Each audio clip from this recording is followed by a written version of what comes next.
ये दुनिया को तबाह करने वाले राक्षस का ब्लूप्रिंट था, लेकिन जो बना वो एक मासूम चेतावनी निकली। मुझे लगा ये आखिरी विपत्ति का औरत वाला रूप है और सामने जो सीना है वो विपत्ति की ताकत जमा करने वाला एनर्जी जाल है। लेकिन 2.5 मिनट तक टेस्ट करने पर स्पर्श और कोमलता दोनों ही ये साबित कर रहे थे कि वो बस एक साधारण इंसान है। इससे मैं टूट सा गया। मैंने उसमें जो विनाश दूत की बाईं बांह लगाई थी और जो मरकत साम्राज्य की आंख लगाई थी और आखिर में जो अपवित्र दिल का ट्रांसप्लांट किया था, वो सब कहाँ गया? मुझे खून बहने की बिजली वाली आवाज क्यों नहीं सुनाई दे रही? तभी अचानक मेरे असिस्टेंट ट्विच ने मुझे सावधान किया। अगले ही पल उस लड़की ने मेरी गर्दन की मुख्य नस पर काट लिया। ट्विच धीरे धीरे दुखी होकर मुझे अलविदा कहने लगा। अलविदा जीनियस एल्केमिस्ट, अफसोस, एक 15 साल का बेचारा कुंवारा आखिर एक लड़की के हाथों मर गया।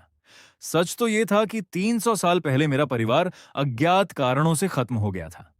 एल्केमिस्ट परिवार की शान फिर से जगाने के लिए, परिवार के इकलौते जीनियस एल्केमिस्ट होने के नाते मैंने 400 दिनों में सबसे ताकतवर बायोकेमिकल हथियार बनाया था और मन ही मन कल्पना कर रहा था कि वो अपने भयानक रूप से दुनिया पर राज करेगा। लेकिन जो बना वो एक सुनहरे बालों वाली खूबसूरत औरत थी, और वो भी इतनी हिम्मत वाली कि अपने मालिक यानी मुझ पर ही झपट पड़ी।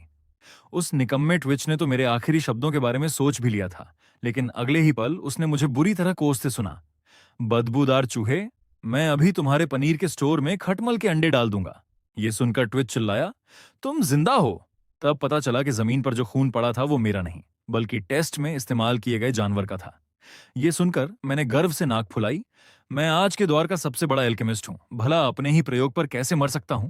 और वैसे भी मैंने पहले ही तुमसे कहा था कि न्यूट्रिएंट लिक्विड में मेरा आत्मा वाला अर्क मिला दो, इससे वो मुझसे खास लगाव रखेगी। ट्विच हैरान होकर बोला, तुमने मुझे ऐसा कब कहा था? मुझे तो जरा भी याद नहीं। मुझे बस इतना याद है कि उस रात मैंने बहुत ज्यादा पी रखी थी और तुमने मुझे एक बोतल दी थी कि इसे अंतिम विपत्ति के न्यूट्रिएंट लिक्विड में डाल देना। मुझे बहुत अच्छी खुशबू आई तो मैंने उसे ही पी लिया। इतना कहते ही ट्विच का चेहरा सफेद पड़ गया। उसके मन में आया, अब तो सब बर्बाद हो गया। बेहोश पड़ी अंतिम विपत्ति को देखकर मैंने अपना गुस्सा दबाते हुए आदेश दिया, अंतिम विपत्ति, अपने मालिक के ऊपर से जल्दी उठो। लेकिन उसने तो मेरी एक न सुनी और बस मुझे ही टुकुर टुकुर देखती रही। फिर उसने अपना मुंह खोला और मेरे पास आ गई। मैं कुछ समझ पाता इससे पहले ही उसकी जीभ ने मुझे धीरे से चाट लिया। 15 साल की सिंगल लाइफ के बाद मैं ऐसी लुभावनी हरकत कैसे बर्दाश्त कर सकता था? मेरा चेहरा तुरंत लाल हो गया। ये खत्म भी नहीं हुआ था कि उसने फिर से चाट लिया। शर्म और गुस्से से पागल होकर मैंने उसे धक्का देकर दूर किया और ट्विच पर चिल्लाया, बदबूदार चूहे, जल्दी से सफाई वाला स्प्रे लाओ। फिर मैंने एक बटन दबाया और उस विपत्ति रूपी औरत की खाली निगाहों के सामने उसे वापस बंद कर दिया। जब उसे पता चला कि उसे बंद कर दिया गया है तो वो घबरा गई। मैंने जल्दी से खुद को डिसइंफेक्ट किया। सफाई करते वक्त मुझे अचानक एक बात याद आई और मैं अलमारी में ढूंढने लगा। जल्द ही मुझे एक फाइल मिली, अंतिम विपत्ति का मूल प्रयोग शरीर। तब मुझे याद आया कि वो प्रयोग ओरिजिनल ह्यूमन 2252 है। ट्विच के कहे अनुसार वो वही लड़की है जिसे हमने 1 साल पहले बचाया था, जिसके हाथ पैर नहीं थे। तभी तो वो मुझे इतनी जानी पहचानी लग रही थी, लेकिन ये ठीक नहीं था। मुझे याद है उसके बाल बैंगनी थे, अब सुनहरे कैसे हो गए? और उसका स्वभाव भी तो बदल गया था। बात 1 साल पुरानी है। हम अभी अभी बैंक लूट कर निकले ही थे कि सिटी डिफेंडर होमिल्क से भिड़ गए। उस वक्त वो एक ऐसी औरत का पीछा कर रहा था जिसके हाथ पैर कटे हुए थे। होमिल्क ने उस गंभीर रूप से घायल औरत को देखकर तिरस्कार भरी मुस्कान दिखाई। वाकई सिविल इलेक्शन टीम के लोग कमाल के होते हैं। इतनी बुरी चोट के बाद भी तुमने मेरे 5 फर्स्ट क्लास सिपाहियों को मार गिराया। जल्दी बताओ, सिविल इलेक्शन टीम की किल लिस्ट कहां छुपाई है? बता दो तो तुम्हें आराम से मरने दूंगा। लेकिन औरत बस होमिल्क को घूरती रही, एक शब्द भी नहीं बोली। तब होमिल्क को याद आया कि सिविल इलेक्शन टीम ने गोपनीयता के लिए मेंबर्स की बोलने की क्षमता खत्म कर दी थी। वो केवल खास इशारों में बात कर सकते थे। जब औरत ने अपनी पीठ के पीछे से कुछ निकाला तो होमिल्क ने गोली मारकर उसका हाथ उड़ा दिया। मरते वक्त भी शैतानी सूझ रही है। तब औरत के हाथ से एक भालू का खिलौना गिर गया। होमिल्क ने जमीन पर पड़ा खिलौना उठाया और हैरानी से बोला, क्या नेम लिस्ट इस घटिया खिलौने में छुपी है? जब वो ये सोच ही रहा था तब उस औरत ने अपने घायल हाथ से उसकी पैंट पकड़ ली और भालू वापस लेना चाहा, लेकिन उसके मुंह से बस आ की आवाज निकल रही थी। होमिल्क ने फौरन अपनी बंदूक से वार किया और फिर अपना पैर उसके सिर पर रख दिया। लगता है ये भालू तुम्हारे लिए बहुत जरूरी है, तो लो, इसे वापस ले लो। ये कहते हुए उसने भालू को औरत के सामने फेंक दिया और फिर गोली मारकर भालू का सिर उड़ा दिया। औरत की दर्द भरी पुकार सुनकर होम मिल्क का मकसद पूरा हो गया और वो उसे मारकर इनाम लेने वाला था। उसी वक्त मैंने इंटरफेयर किया और उसका मजाक उड़ाया कि एक नेक और ईमानदार सिटी डिफेंडर भी पैसे का लालची निकला। ये सुनकर होम मिल्क का चेहरा काला पड़ गया और उसने तुरंत मुंह पर बंदूक तान दी। वहां कौन है? मैंने बिना डरे अपना परिचय दिया। लॉज, गोथम शहर का सबसे दुष्ट अपराधी और दुनिया का सबसे महान एल्केमिस्ट अफसोस। पास में खड़े ट्विच ने यह देखकर जोर से खांसा। तब मुझे उसकी मौजूदगी याद आई और मैंने जल्दी से कहा, और ये मेरा पहला असिस्टेंट पागल चूहा वैज्ञानिक है। यह सुनते ही ट्विच ने तुरंत सुधार किया। हमारे बीच बराबरी का रिश्ता है और कृपया ध्यान दें, मैं रहस्यमय और पागल चूहा वैज्ञानिक हूं। एडजेक्टिव शब्द जरूरी हैं।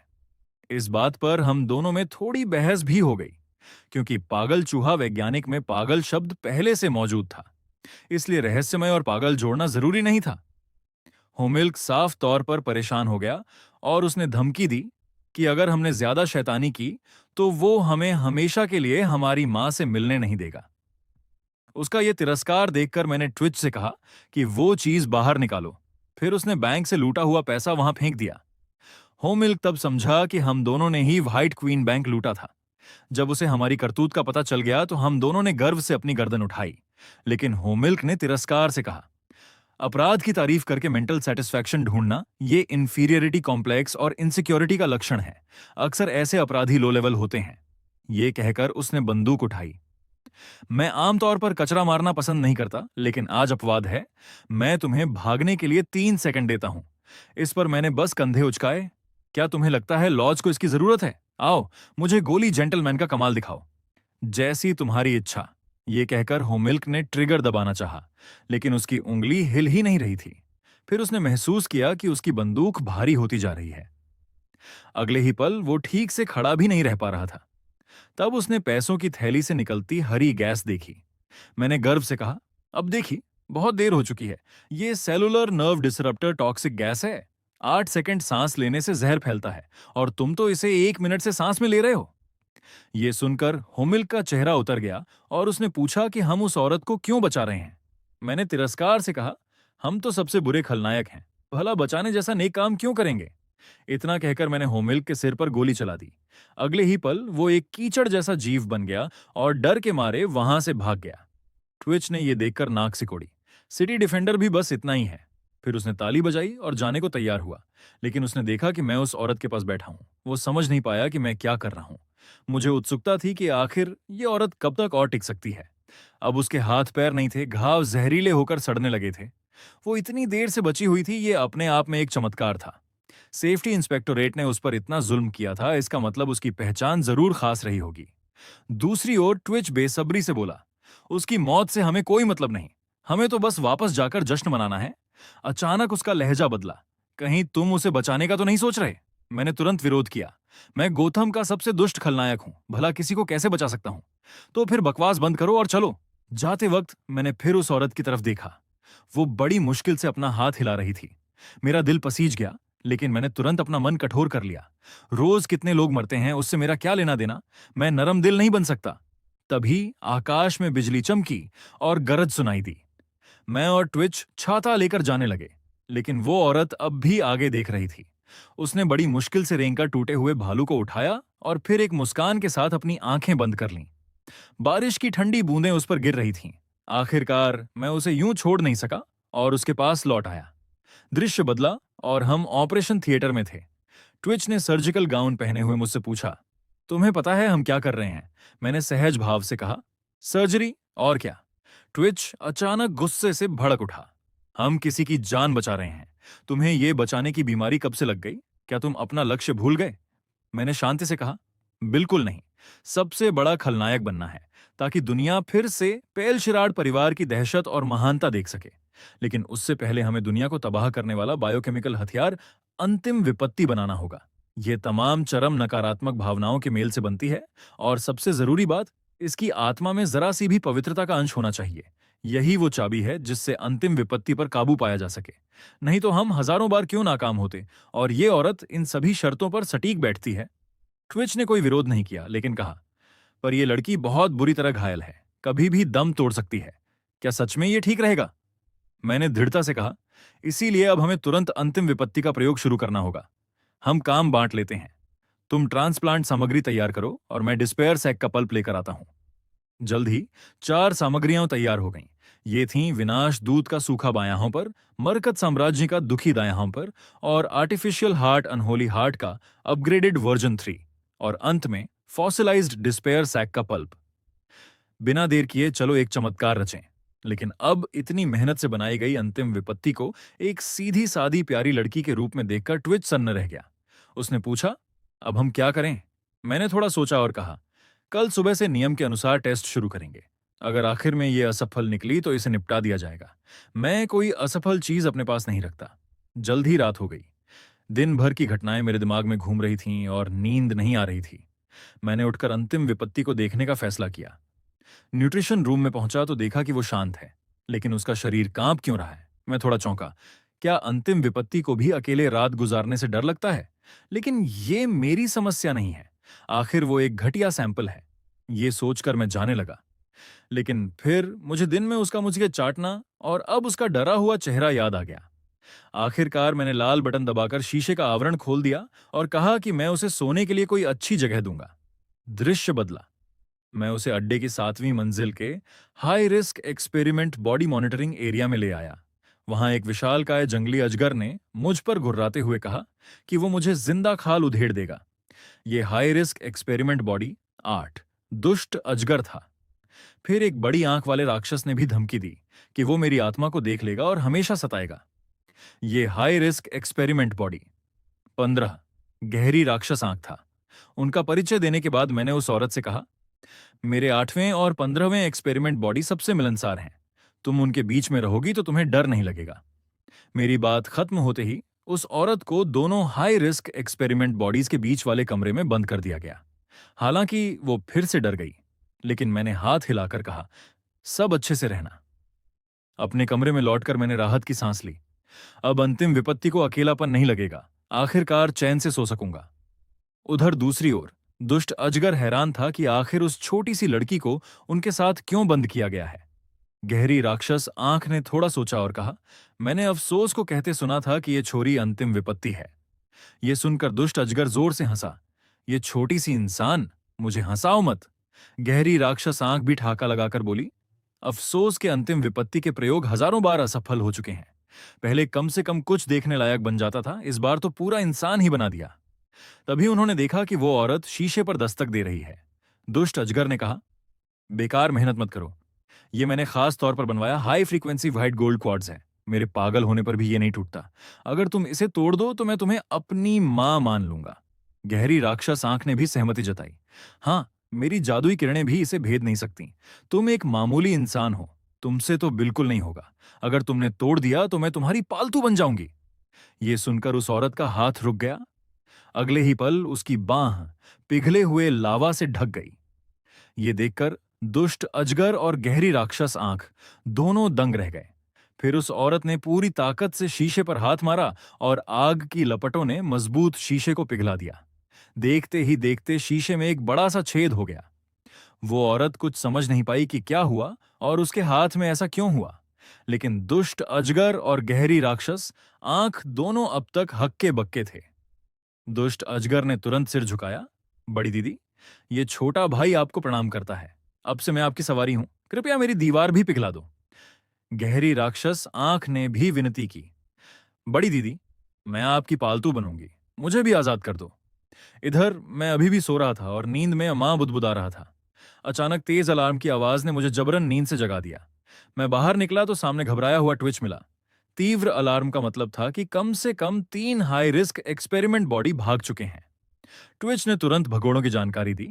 दुष्ट अजगर और गहरी राक्षस आंख भाग गए हैं और F-203 प्रतिबंध अलगाव कक्ष भी। ये सुनते ही मैंने जानकारी छीन ली और वो हैरान कर देने वाला दृश्य देखा। उस औरत ने खास दीवार को पिघला दिया था। मेरी आंखों में चमक आ गई। लगता है मैंने जो विनाश दूत की बाईं बांह का ट्रांसप्लांट किया था वो लोकलाइज हो गई है। तभी लिफ्ट का दरवाजा धीरे धीरे खुला और हमारे सामने 2 बर्बरता पर उतारू राक्षस नजर आए। मैंने कड़क आवाज में कहा, तुम दोनों का तमाशा खत्म हुआ। तब उन्होंने हमारी ओर ध्यान दिया। दुष्ट अजगर पहले बोला, अफसोस कमीने, इतने दिनों से हमें चूहों की तरह बंद रखा है, आज तुझे जीते जी मारूंगा। ट्विच ने बिना कुछ कहे तुरंत एक गोली चलाई और दुष्ट अजगर के सिर के ऊपर धुआं फैल गया। दुष्ट अजगर चौंक गया और पूछा, ये क्या है? मैंने ठंडी हंसी हंसते हुए कहा, ये 200 से ज्यादा अजगर बीटल के अंडों से भरा थैला है। तुम एक अजगर हो, जानते हो ना अजगर बीटल क्या होता है? दुष्ट अजगर की आवाज कांपने लगी। वो तो अजगर और उप अजगर प्रजातियों पर पलने वाला परजीवी है। एक बार चिपक गया तो मौत तय है। मैंने सिर हिलाया। समझदार हो तुम। उसी समय गहरी राक्षस आंख ने मौका देखकर हमला बोला। उसने सोचा कि जब मैं दुष्ट अजगर जैसे बेवकूफ पर ध्यान लगाए हूं तो वो अपनी जादुई किरणों से मुझे गला देगा। लेकिन सब कुछ मेरे कंट्रोल में था। मैंने एक हथगोला फेंका। गहरी राक्षस आंख का ध्यान भटका और अगले ही पल हथगोले से चमकदार सफेद रोशनी फूटी। गहरी राक्षस आंख चीखने लगी। अफसोस कमीने। मेरी आंखें जल रही हैं। जब मैंने देखा कि उन पर काबू पा लिया गया है तो मैंने धमकी दी कि वो जल्दी से अपने बंदी कमरे में वापस चले जाएं। तभी जिद्दी दुष्ट अजगर फिर चिल्लाया, ये मत समझना कि तुमने हमें हरा दिया, अभी हमारी बड़ी दीदी नहीं आई हैं। गहरी राक्षस आंख भी बोला, हाँ, बड़ी दीदी ने तुम्हारी खास दीवार भी पिघला दी थी, तुम उनका कुछ नहीं बिगाड़ सकते। मैं हैरान हुआ, तुम्हारी बड़ी दीदी कौन है? तभी राक्षसों के बीच से एक परछाई निकलकर आगे आई। मेरी नजरें गंभीर हो गईं। वो सचमुच अंतिम विपत्ति थी। अगर ये काबू से बाहर हो गई तो बड़ी मुसीबत होगी। दुष्ट अजगर अब और अकड़ गया। अफसोस, अब कहां गई तेरी अकड़? फिर उसने भड़काना शुरू किया। बड़ी दीदी, इस अफसोस नाम के कमीने ने हमें चूहों की तरह बंद करके प्रयोग किए, आप हमारा बदला जरूर लो। धीरे धीरे नजदीक आती अंतिम विपत्ति को देखकर ट्विच भी घबरा गया। उसने बेसब्री से पूछा, क्या अंतिम विपत्ति को रोकने का कोई उपाय है? मैंने त्योरी चढ़ाकर कहा, फिलहाल ऐसा कोई उपाय नहीं है जो पूरी तरह से कारगर हो। अचानक उस औरत ने जोरदार छलांग लगाई और काली बिजली की तरह मुझ पर झपट पड़ी। मेरा दिल बैठ गया और मन ही मन कहा, गया काम से। अगले ही पल मैं उसके नीचे दबा हुआ था। दुष्ट अजगर ये देखकर जोर से हंसा। अफसोस, अब भी माफी मांग ले। मेरे ऊपर से ये अजगर बीटल के अंडे हटवा दे और मेरे पैर के नाखून चाट ले तो शायद मैं बड़ी दीदी से कहकर तेरी जान बख्शवा दूं। लेकिन अगले ही पल उसका मुंह खुला का खुला रह गया। उसने देखा कि अंतिम विपत्ति मेरे ऊपर लेटी हुई बस मेरा चेहरा चाटे जा रही। उस आदमी को हैरानी हुई कि जो दुनिया को तबाह कर सकती है वो अकेले नहाने जैसे साधारण काम भी नहीं कर सकती। और तो और उसे एक मामूली हेयर ड्रायर से भी बहुत डर लगता था। हुआ यूं कि अभी अभी वो दौड़ती हुई आई और मुझ पर झपट कर मेरा चेहरा चाटने लगी। मैंने गुस्से से उसे हटाया और चाटना बंद करने को कहा। लेकिन अंतिम विपत्ति तो बस मासूमियत से देखती रही। उसे मेरी कोई बात समझ नहीं आई। मैं परेशान होकर बोला, ठीक है, मैं तुम्हें दूसरी जगह सोने देता हूं। ये सुनते ही वो खुशी से फिर मुझसे लिपट गई। मैंने जल्दी से उसे रोका और कहा, कुत्ते की तरह बार बार मत चाटा करो। दुष्ट अजगर ये सब देखकर हैरान था कि उसकी बड़ी दीदी ऐसा व्यवहार क्यों कर रही है। फिर मैंने बुरी नजर से दोनों राक्षसों की ओर देखा। तुम दोनों ने अंतिम विपत्ति को उकसाकर अलगाव कक्ष तुड़वाया और मेरी नींद खराब की। अब मैं तुम्हें अच्छे से सबक सिखाता हूं। 2.5 मिनट बाद दुष्ट अजगर एक बंधन पश्चाताप पोशाक पहने खड़ा था और बड़बड़ा रहा था, मैं तो एक उच्च कुल की अजगरनी हूं। ये कैसी बेवकूफी भरी पोशाक है, अब यहां इज्जत से कैसे रहूंगी? और गहरी राक्षस आंख के कमरे में ढेर सारे प्याज रख दिए गए थे। वो दर्द से कराह रहा था, ये प्याज जल्दी से हटाओ। इस बीच मैं अंतिम विपत्ति को high risk experiment body area से बाहर ले आया। अब सवाल यह था कि वो न तो लैब में रहना चाहती थी और न ही अलगाव कक्ष में। तो आज रात उसे कहां सुलाया जाए? ट्विच ने बिना सोचे मेरे कमरे में ले जाने को कहा। मैंने तुरंत उसे डांटा, बदबूदार चूहे, तेरा दिमाग खराब हो गया है क्या? भला एक्सपेरिमेंट बॉडी मेरे साथ एक कमरे में कैसे सो सकती है? ट्विच ने मजबूरी जताते हुए कहा, लेकिन यह विपत्ति सिर्फ तुमसे ही लगाव रखती है। उसे कहीं और भेजा तो फिर कोई हंगामा हो गया तो, इसलिए तुम्हारे पास ही सबसे सुरक्षित है। मैंने गर्व से नाक फुलाई। वो तो तय है, आखिर उसे तैयार करते वक्त मैंने उसमें अपना आत्मा वाला अर्क मिलाया था, इसलिए वो मुझसे जुड़ाव महसूस करती है। ट्विच शर्मिंदा होकर बोला, लेकिन तुमने मुझे जो आत्मा वाला अर्क दिया था, मैंने तो उसे पी लिया।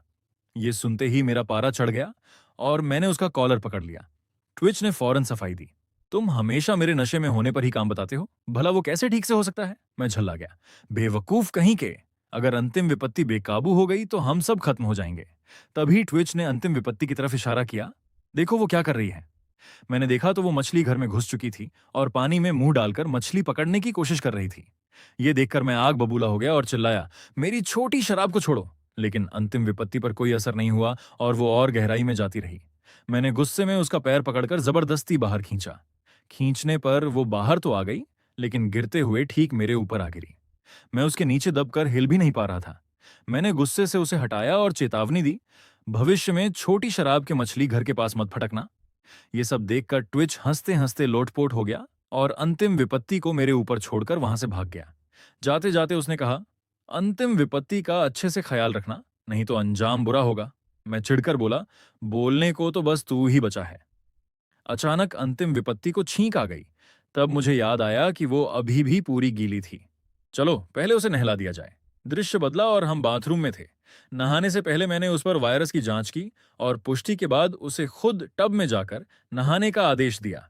लेकिन अंतिम विपत्ति चेहरे पर भावहीन भाव लिए खड़ी रही और उसे मेरी कोई बात समझ नहीं आई। मजबूरन मुझे उसे हाथ पकड़कर सिखाना पड़ा, जब मैं बाहर चला जाऊं तब तुम अपने कपड़े उतारकर टब में जाकर नहा लेना। समझाने के बाद मैंने पूछा, समझ आया? उसने जोर से सिर हिलाया। लेकिन अगले ही पल उसने मेरे सामने ही अपने कपड़े उतारने शुरू कर दिए। मैंने हाथ हिलाकर उसे रोका। मूर्ख, मैंने कहा था कि मेरे जाने के बाद ऐसा करना। लेकिन फिर मैंने खुद को शांत किया। एक महान कीमियाई प्रयोग में एक्सपेरिमेंट बॉडी का कोई लिंक नहीं होता। लेकिन जैसे ही मैंने सिर उठाया, मेरी नाक से खून बहने लगा और ज्यादा खून बहने के कारण मैं वहीं बेहोश होकर गिर पड़ा। 2.5 मिनट बाद मुझे होश आया। इस बार मैंने अक्ल दिखाई और काला चश्मा पहन लिया। इस झंझट भरी औरत को नहलाने के लिए जैसे ही मैंने पानी डालने की तैयारी की, वैसे ही अंतिम विपत्ति ने अचानक सिर उठा लिया। ये देखकर मैं लगभग बिखर गया। वाकई जैविक खोल में एक भ्रामक आकर्षण होता है। पानी डालने के बाद मैंने उसे तौलिया पकड़ाकर खुद को पोंछने को कहा। चाहे जो भी विपत्ति हो, मैं अब और सर्विस नहीं करूंगा। उसके चेहरे पर चिंता के भाव आए और उसने मेरे घावों की जांच की। ठीक उसी वक्त ट्विच दरवाजा खोलकर अंदर आ गया और हम दोनों को टब में देखकर उसने समझदारी दिखाते हुए दरवाजा वापस बंद कर लिया और इशारा किया कि हम अपना काम जारी रखें। फिर दरवाजा बंद कर दिया, लेकिन थोड़ी ही देर में उसने फिर दरवाजा खोला और याद दिलाया, अगर वंश बढ़ाने की सोच रहे हो तो लिक्विड कंडोम पहनना मत भूलना। ये कहकर उसने दरवाजा बंद किया और मेरी मां की तस्वीर की ओर देखकर भावुक होकर बोला, मालकिन अब आप निश्चिंत हो सकती हैं। छोटे मालिक की रुचि सामान्य है। मेरी आंखों में हताशा थी। सोचो, मैं जैसा जीनियस एल्केमिस्ट अपने ही प्रयोग की देखभाल करने वाला बनकर रह गया। जब मैंने हेयर ड्रायर निकालकर उसके बाल सुखाने चाहे तो देखा कि शांत बैठी अंतिम विपत्ति का चेहरा अचानक कागज की तरह सफेद पड़ गया। दरअसल उसने हेयर ड्रायर को बंदूक समझ लिया था और डर के मारे छुप गई। मुझे गुस्सा आ गया और समझ नहीं आया कि वो क्या कर रही है। गुस्से में मैंने पर्दा हटाया और कहा कि बिना वजह नाटक न करे। लेकिन देखा कि वो कोने में दुबकी हुई है और उसका पूरा शरीर कांप रहा है। मुझे थोड़ी हैरानी हुई, क्योंकि वो दुष्ट अजगर और राक्षस आंख से भी नहीं डरी थी, लेकिन मुझसे इतना डर क्यों रही है? फिर मुझे ख्याल आया कि शायद हेयर ड्रायर का शेप बंदूक जैसा है और इससे उसे पीछा किए जाने की याद आ गई। लगता है अभी भी पुरानी यादें बाकी हैं। ये एक्सपेरिमेंट बॉडी वाकई मुसीबत है। ये सोचकर मैंने खुद हेयर ड्रायर उठाया और उसके सामने चलाकर दिखाया कि इसमें कोई खतरा नहीं है। ये देखकर अंतिम विपत्ति आश्वस्त हो गई और मुस्कुरा दी। फिर उसने हेयर ड्रायर लेकर खेलना शुरू कर दिया, लेकिन 2.5 मिनट बाद भी वो उसे चलाए जा रही थी और रुकने का नाम नहीं ले रही थी। मुझे पछतावा होने लगा कि काश उसे डरा हुआ ही छोड़ देता। मैंने झटके से उससे हेयर ड्रायर छीन लिया और डांटा, और नहीं खेलना। जब हेयर ड्रायर छिन गया तो उसने तुरंत मेरी बांह पकड़ी और गिड़गिड़ाई नजरों से देखा। लेकिन मैं जरा भी पसीजा नहीं और हेयर ड्रायर को अलमारी में बंद करते हुए कहा, झूठा प्यार जताने से कुछ नहीं होगा। अगली बार अच्छा व्यवहार करोगी तो फिर खेलने दूंगा। अब जल्दी सो जाओ। मेरी बात सुनकर उसकी आंखों में निराशा छा गई, लेकिन उसने मेरा कहना माना। उस आदमी को हैरानी हुई कि बर्फीली मशीनों से बनी अंतिम विपत्ति को भी आम इंसानों की तरह सोते वक्त ठंड लगती है, जबकि मैंने तो उसकी सारी भावनाएं मिटा दी थीं। फिर भी उसकी आंखों में इंसानियत की गर्माहट बाकी थी। रात को वो चुपके से मुझे चूमने के लिए आगे बढ़ी। हुआ यूं कि जब मैंने अंतिम विपत्ति को नहलाकर कमरे में पहुंचाया तो सोच रहा था कि उसे कहां सुलाऊं। वो एक एक्सपेरिमेंट बॉडी थी, मेरे साथ बिस्तर पर नहीं सो सकती थी। तभी अचानक उसकी परछाई सर की आवाज के साथ मेरे पास से गुजरी। जब मैंने देखा तो वो आराम से मेरे बिस्तर पर लेटी हुई थी। मैं अवाक रह गया और उसे बिस्तर से नीचे खींचने लगा। मूर्ख, जल्दी से नीचे उतरो। 2.5 मिनट की मशक्कत के बाद मैंने उसे जमीन पर उतारा और सख्ती से कहा, एक्सपेरिमेंट बॉडी कभी भी बिस्तर पर नहीं सो सकती। आज रात तुम यहीं जमीन पर सोओगी। बिल्कुल भी हिलना मत, कोई आवाज मत करना, और बाथरूम जाकर हेयर ड्रायर को हाथ भी मत लगाना। ये सब कहकर मैं लेट गया, लेकिन काफी देर तक आंखें बंद ही नहीं हो रही थीं। हालांकि इस लड़की ने अभी तक कोई आक्रामक रवैया नहीं दिखाया था, लेकिन क्या पता आधी रात को अचानक बिगड़ जाए। ये सोचकर मैंने उसकी तरफ चोरी से देखा। वो एक छोटे जानवर की तरह सिमटी हुई थी और बड़ी शांत लग रही थी। मेरा तनाव थोड़ा कम हुआ और मैं करवट बदलकर आंखें बंद करने ही वाला था कि कानों में कुछ हलचल सुनाई दी। मैंने नींद में ही उसे हिलने से मना किया। जब कोई जवाब नहीं आया तो मैं गुस्से में उठ बैठा और सोचा कि वो क्या चाहती है। मैंने झुंझलाकर रजाई हटाई और उसे डांटने के लिए खड़ा हुआ। तब मैंने देखा कि उसका पूरा शरीर कांप रहा था। पास जाकर देखा तो उसके होंठ ठंड से नीले पड़ गए थे। ओह, तो उसे ठंड लग रही थी। मेरा मन पसीज गया। मैं ट्विच के कमरे में गया। वो खर्राटे भरते हुए गहरी नींद में सो रहा था। मैंने ठंडे स्वर में उसके गाल थपथपाए, लेकिन वो बस मुंह बिचकाकर दूसरी करवट लेकर सो गया। ये देखकर मुझे बहुत गुस्सा आया और मैं तुरंत अपकस बदबूदार कीड़ा लेकर आया और बिना कुछ कहे उसकी नाक के सामने रख दिया।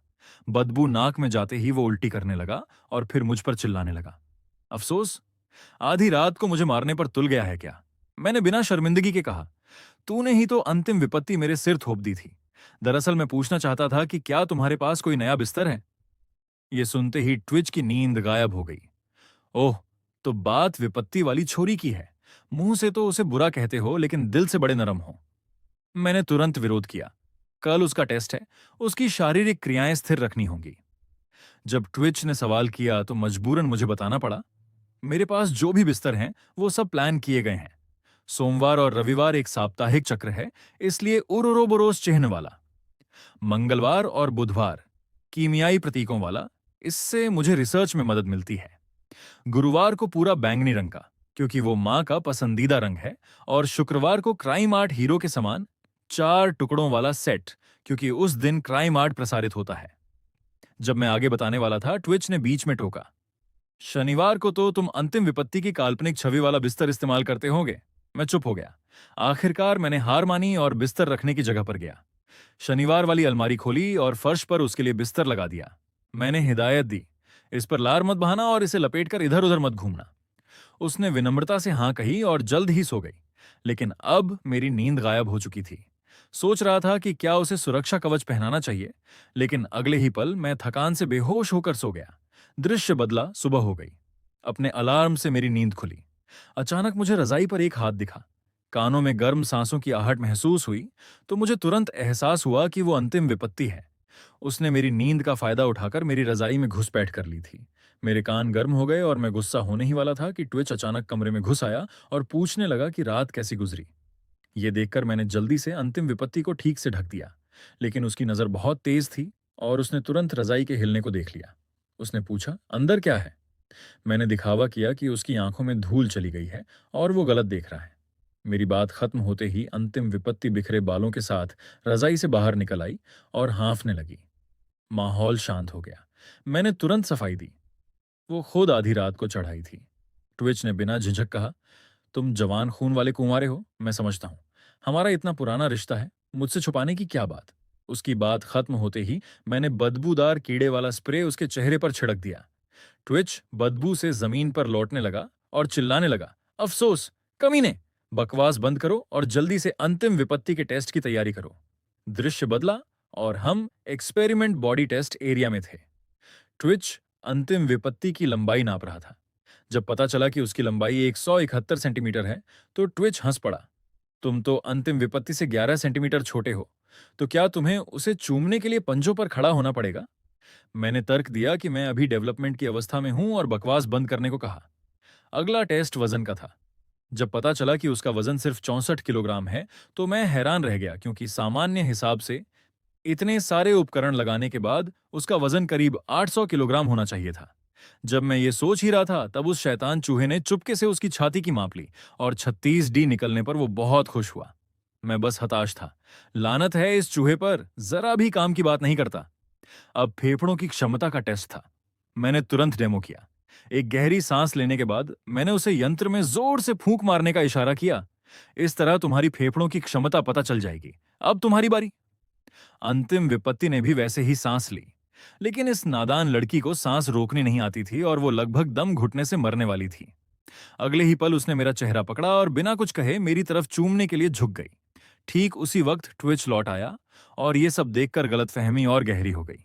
लगा कि अब चाहे पीले दरिया में भी कूद जाऊं, ये कलंक नहीं धुलेगा। मेरे बार बार मुंह धोने पर ट्विच हंसी नहीं रोक पाया। अपने ही एक्सपेरिमेंट बॉडी से जबरदस्ती किस कराने वाले तुम पेल शिराड परिवार के पहले व्यक्ति होंगे। मैंने कहा था ना कि तुम दोनों में कुछ गड़बड़ है, मानते कहां थे? वैसे विपत्ति वाली छोरी की किसिंग कला कैसी थी? मैंने गुस्से से उस पर पानी फेंक दिया। बदबूदार चूहे, लगता है तुझे फुर्सत बहुत है, तो आगे के बचे हुए टेस्ट तू ही कर। बाद के टेस्टों में अंतिम विपत्ति एक सामान्य व्यक्ति की तरह सब कुछ कर सकती थी। उसकी सामान्य स्थिति देखकर मैंने आखिरी लड़ाई वाला टेस्ट करने का फैसला किया। उसे एक ऐसे एक्सपेरिमेंट बॉडी के साथ बंद करना था जो सिर्फ हत्या जानता हो। दुनिया को तबाह करने वाली अंतिम विपत्ति को एक खरगोश तक पर दया आ गई। मजबूरन मुझे उसे अपने दूसरे एक्सपेरिमेंट बॉडी से लड़ने देना पड़ा ताकि उसकी अंदरूनी लड़ाई वाली प्रवृत्ति जाग सके। जब लूसिल ने देखा कि अंतिम विपत्ति मुझसे चिपकी हुई है, तो उसकी रुग्णता की हद तक बढ़ी पजेसिवनेस ने उसे उग्र कर दिया और उसने कहा कि वो उसे जरूर मारेगी। उसने ये भी कहा कि अगर वो जीत गई तो मुझे उसे पूरी रात गले लगाकर सुलाना होगा। हुआ यूं कि अंतिम विपत्ति के त्रिआयामी माप के बाद उसने अलमारी से एक खरगोश निकाला और कहा, हमें धीरे धीरे कठिनाई बढ़ानी चाहिए। सबसे कमजोर मैदानी सफेद खरगोश से शुरू करते हैं। मैंने कहा, लेकिन सबसे कमजोर तो प्रयोग वाला सफेद चूहा होता है। अगले ही पल ट्विच ने मुझसे चूहा छीन लिया और गुस्से से बोला, बेवकूफ, मैंने पहले भी कहा था कि मेरी प्रजाति का इस्तेमाल मत करो। मैंने हंसते हुए कहा, उसकी और तुम्हारी प्रजाति अलग है। 2.5 मिनट की बहस के बाद आखिरकार मैंने खरगोश ले लिया। मैं सोच रहा था, ऐसी चीज जिसकी तनाव प्रतिक्रिया भी बहुत कमजोर है, क्या यह अंतिम विपत्ति की लड़ाई वाली प्रवृत्ति जगा पाएगी? तभी एक परछाई तेजी से गुजरी और देखा तो अंतिम विपत्ति ने खरगोश को गोद में उठा रखा था। ट्विच ये देखकर खुश हो गया। मैंने कहा था ना कि खरगोश लड़ाई वाली इच्छा जगा सकता है। मैं भी उत्साहित हो गया। इतने प्यारे खरगोश पर हाथ उठाने की हिम्मत है तो सोचो भीड़ वाली जगहों पर यह कैसा कहर ढाएगी। लेकिन हम नहीं जानते थे कि अंतिम विपत्ति तो उस प्यारे खरगोश पर पहले ही मोहित हो चुकी है। यह देखकर मैं निराश हो गया और तुरंत अपनी जेब से एक इंजेक्शन निकाला और बिना कुछ कहे खरगोश को लगा दिया। ट्विच ने पूछा, इसमें क्या था? मैंने ठंडी हंसी हंसते हुए कहा, यह उन्नत उत्तेजित डेवलपमेंट 6 है। इससे ट्रांसफॉर्मेशन की स्पीड 29 गुना बढ़ जाती है। मेरी बात खत्म होते ही खरगोश ने कर्णभेदी चीख निकाली। उसकी खाल के नीचे की हड्डियां चरमराने लगीं और पलक झपकते ही वो 2 मीटर ऊंचा विशाल खरगोश बन गया। उसकी लाल आंखों में पागलपन नाच रहा था। साफ था कि अंतिम विपत्ति को स्थिति की गंभीरता का एहसास नहीं था और वो बस विशाल खरगोश को देखे जा रही थी। ये देखकर मैं रोमांचित हो गया। ये हुई ना बात, यही तो सही टेस्ट सामग्री है। फिर मैंने उसका नाम रखा सुपर फियर्स रैबिट नंबर 1। अचानक वो उत्तेजित विशाल खरगोश जोर से दहाड़ा और अगले ही पल अपने सामने खड़ी अंतिम विपत्ति पर हमला बोल दिया। मैंने किनारे से उकसाना शुरू किया, जल्दी करो, दोनों तरफ से लड़ाई शुरू करो। ट्विच ने यह देखकर आह भरी, तुम्हें जरा भी दया नहीं आती। चलो एक शर्त लगाते हैं, दांव पर लगाओ कि वो इस मुक्के से बचेगी या सीधे झेलेगी। हारने वाला इस हफ्ते अड्डे की सफाई करेगा। ट्विच ने शर्त लगाई कि अंतिम विपत्ति बच निकलेगी। उसकी बात खत्म होते ही विशाल खरगोश का मुक्का जमीन पर पड़ा और लैब में गड्ढा हो गया। मेरी पुतलियां फैल गईं, कहीं अंतिम विपत्ति चकनाचूर तो नहीं हो गई। लेकिन अगले ही पल विशाल खरगोश की बांह के बालों में हलचल हुई। पता चला कि अंतिम विपत्ति मौका पाकर उसके बालों में छुप गई थी। ये देखकर विशाल खरगोश का पूरा शरीर कांप उठा और उसका विशालकाय शरीर पीछे की ओर गिर पड़ा। अंतिम विपत्ति ये देखकर तुरंत उसके पास गई। जो खरगोश अभी अभी उग्र था वो अब शर्म से लाल चेहरा लिए जमीन पर लेटा था और उसके हर स्पर्श को सह रहा था। ये देखकर हम दोनों सन्न रह गए। इस लड़की में लड़ने की जरा भी इच्छा नहीं थी। दृश्य बदला और हम उसे अति हाई रिस्क एरिया में ले आए। ट्विच ने पूछा, क्या तुम पक्के हो? अभी तो इसकी लड़ने की इच्छा बहुत कम है। इसे सीधे शून्य के सामने करना सुसाइड के बराबर होगा। मैंने ठंडी आवाज में जवाब दिया, अगर ये मर गई तो इसका मतलब ये असफल सैंपल है। इससे अगले प्रयोग की सफलता की संभावना बढ़ाने के अलावा इसका कोई मोल नहीं। जब तक इसे मौत का डर महसूस नहीं होगा, ये कभी भी सच्ची विपत्ति नहीं बन पाएगी। आखिर हम बहुत बार नाकाम हो चुके हैं। मेरी बात खत्म होते ही अंतिम विपत्ति ने मेरे सिर पर हाथ फेर दिया। मुझे गुस्सा आ गया और मैंने उसका हाथ झटकते हुए चेतावनी दी, एक एक्सपेरिमेंट बॉडी की औकात नहीं कि वो अपने मालिक पर दया दिखाए। तुम्हारा एकमात्र काम मुझे दुनिया जीतने में मदद करना है। अगर तुमने अपनी असली ताकत नहीं दिखाई तो शून्य के हाथों मरने के लिए तैयार रहो। इस बीच मैं शून्य यानी लुसिल के सामने जा पहुंचा। लुसिल मुझे देखकर उत्तेजित हो गई। छोटे अफसोस, 1322 दिन बाद मैंने रूखाई से कहा, लुसिल, मैं तुम्हें बताने आया हूं कि अंतिम विपत्ति ने तुम्हारी जगह ले ली है। लुसिल की आंखें फैल गईं। ये बिल्कुल इम्पॉसिबल है। मैं ही सबसे ताकतवर एक्सपेरिमेंट बॉडी हूं। फिर मैंने ट्विच को इशारा किया कि अंतिम विपत्ति को अंदर लाओ। मेरी बात खत्म होते ही अंतिम विपत्ति दौड़कर आई और मुझसे लिपट गई। ये देखकर लुसिल गुस्से से कांपने लगी। लानत है इस धोखेबाज पर। अपने गंदे हाथ मालिक से दूर करो। मैंने उसकी जलती हुई आंखों को देखकर ठंडी मुस्कान दी। देख लिया लुसिल, यही है मेरा बनाया सबसे शक्तिशाली एक्सपेरिमेंट बॉडी। अगर तुम अंतिम विपत्ति को हरा दोगी तो फिर से मेरी मान्यता पा सकती हो। यह सुनते ही लुसिल के होंठों पर एक विकृत मुस्कान आ गई। अगर मैं जीत गई तो तुम्हें पूरा दिन यहीं मेरे साथ बिताना होगा, कहीं नहीं जाना। लेकिन बात पूरी होने से पहले ही उसने सिर झुकाया और उसकी आंखें अचानक चिपचिपी हो गईं।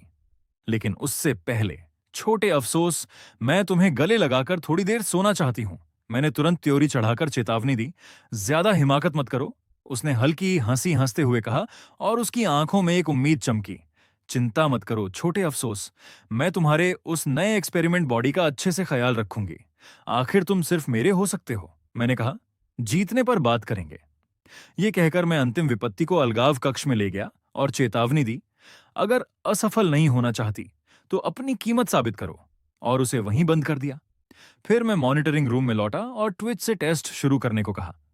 जैसे ही उसने स्विच दबाया, वर्षों से बंदी लुसिल आजाद हो गई। आखिरकार खुलकर मार काट मचा सकूंगी। छोटे अफसोस, मेरे डिस्ट्रक्शन का तमाशा ध्यान से देखना। ये कहकर उसने कैमरे की ओर उड़ता किस किया। ट्विच ने मौके का फायदा उठाकर मुझे चिप्स का एक पैकेट दिया और खाते हुए देखने को कहा। मैंने पैकेट पर नजर डाली और भौहें चढ़ाकर कहा, सब पनीर वाला है, अपने पास ही रख। ट्विच हैरान रह गया। पहले तो तुम ऐसा नहीं कहते थे। वैसे तुम इतने गंभीर क्यों हो? चिंता मत करो, लुसिल के गले में सेफ्टी कवच है। जब वो उस लड़की को चबाने लगेगी तो जहर दबाने का सिस्टम अपने आप चालू हो जाएगा। तभी ट्विच ने फिर शर्त लगाने को कहा। उसने लुसिल की जीत पर दांव लगाया और हारने पर अगले हफ्ते का फिल्म कंट्रोल देने की बात कही। मैंने अंतिम विपत्ति पर दांव लगाया क्योंकि उसके पास कोई ऑप्शन नहीं था। हार का मतलब मौत थी। इस बीच लुसिल अंतिम विपत्ति के पीछे पहुंच चुकी थी। अंतिम विपत्ति लगातार लोहे के दरवाजे पर हाथ मार रही थी। लुसिल ने ताना मारा, नादान, बेकार मेहनत मत करो, यह दरवाजा तुमसे नहीं खुलेगा। लेकिन अंतिम विपत्ति ने जैसे सुना ही नहीं और अपनी धुन में दरवाजा पीटती रही। लुसिल हैरान थी। ये लड़की आखिर है क्या? इसमें जरा भी लड़ने की इच्छा नहीं है, लेकिन इससे फर्क नहीं पड़ता। जब तुम मर जाओगी तो छोटे अफसोस सिर्फ मुझे देखेंगे। ये कहकर लुसिल ने अंतिम विपत्ति पर हमला बोल दिया, लेकिन अगले ही पल उसकी पतली कलाई किसी ने पकड़ ली। लुसिल चौंक गई। इस बेहोश दिखने वाली लड़की की रिएक्शन इतनी तेज कैसे? और मैं भी उतना ही चौंका। क्या आखिरकार अंतिम विपत्ति अपनी असली ताकत दिखाने वाली है? लेकिन यह माहौल सिर्फ 3 सेकंड रहा। अगले ही पल मैंने देखा कि अंतिम विपत्ति लुसिल को घसीटकर दरवाजे के पास ले गई और दरवाजे की ओर इशारा किया। यह देखकर मैं पूरी तरह हक्का बक्का रह गया। इस पगली ने अपने प्रतिद्वंद्वी से ही दरवाजा खोलने को कह दिया। लुसिल वहीं ठिठक कर अंतिम विपत्ति की मूर्खतापूर्ण हरकत देखकर हंस पड़ी। उसने व्यंग्य किया, छोटे अफसोस, तुम्हारा सबसे शक्तिशाली हथियार तो निकला एक मूर्ख। यह कहकर उसने अंतिम विपत्ति की बांह झटक दी और जहर फैलाना शुरू कर दिया। अब मैं तुम्हें मुक्ति दिलाती हूं। देखते ही देखते जहर अंतिम विपत्ति के पूरे शरीर में फैल गया। लुसिल उसके जहर के कारण उभरती लकीरों को देखकर और भी पागल होकर हंसने लगी। अगर यूं ही छोड़ दिया तो जल्द ही ढेर हो जाएगी। उसकी आंखों में रुग्ण चमक थी। तब इस दुनिया का इकलौता सबसे शक्तिशाली हथियार सिर्फ अति हाई रिस्क 0 ही रह जाएगा। लड़कों ने कभी सोचा भी नहीं था कि एक्सपेरिमेंट सब्जेक्ट लुसील उसका प्यार पाने के लिए 10 साल तक बंद रहकर बार बार एंटीराइड सिस्टम को ट्रिगर करती रही। बहुत ज्यादा ठंड के हिसाब से खुद को ढालती रही, सिर्फ इसलिए ताकि बहुत ठंड सहने वाले सेल्स विकसित कर सके और फिर जब मैं डील दूं तो मेरे शरीर के अंदर घुस जाए। लेकिन जब वो मेरे शरीर के हर एक सेल को महसूस कर रही थी तब उसे ये अंदाजा भी नहीं था कि गोरा पहले ही उसे धोखा दे चुका है, जिससे वो इतना गुस्से में आई कि उसने जबरदस्ती मेरे सिर, बदन और पूंछ को दबाकर पकड़ लिया और फिर मेरे मुंह में टूथपेस्ट के पुदीने के स्वाद का मजा लेने लगी। दरअसल जब फाइनल कैलामिटी वायरस से इन्फेक्ट हुई तभी मॉनिटरिंग इक्विपमेंट से अचानक तेज अलार्म बजा। जो दिखा रहा था कि डार्क एलियन वायरस तेजी से फैल रहा है और फाइनल कैलामिटी के हर टिश्यू को खा रहा है। ये देखकर मैं बहुत ज्यादा घबरा गया। पहले के टेस्ट तो ये दिखा रहे थे कि डेस्पेयर कोकून के भ्रूण का खून सभी पैथोजेंस के लिए इम्यून है, यहां तक कि लुसील का डार्क एलियन वायरस भी नहीं चलता।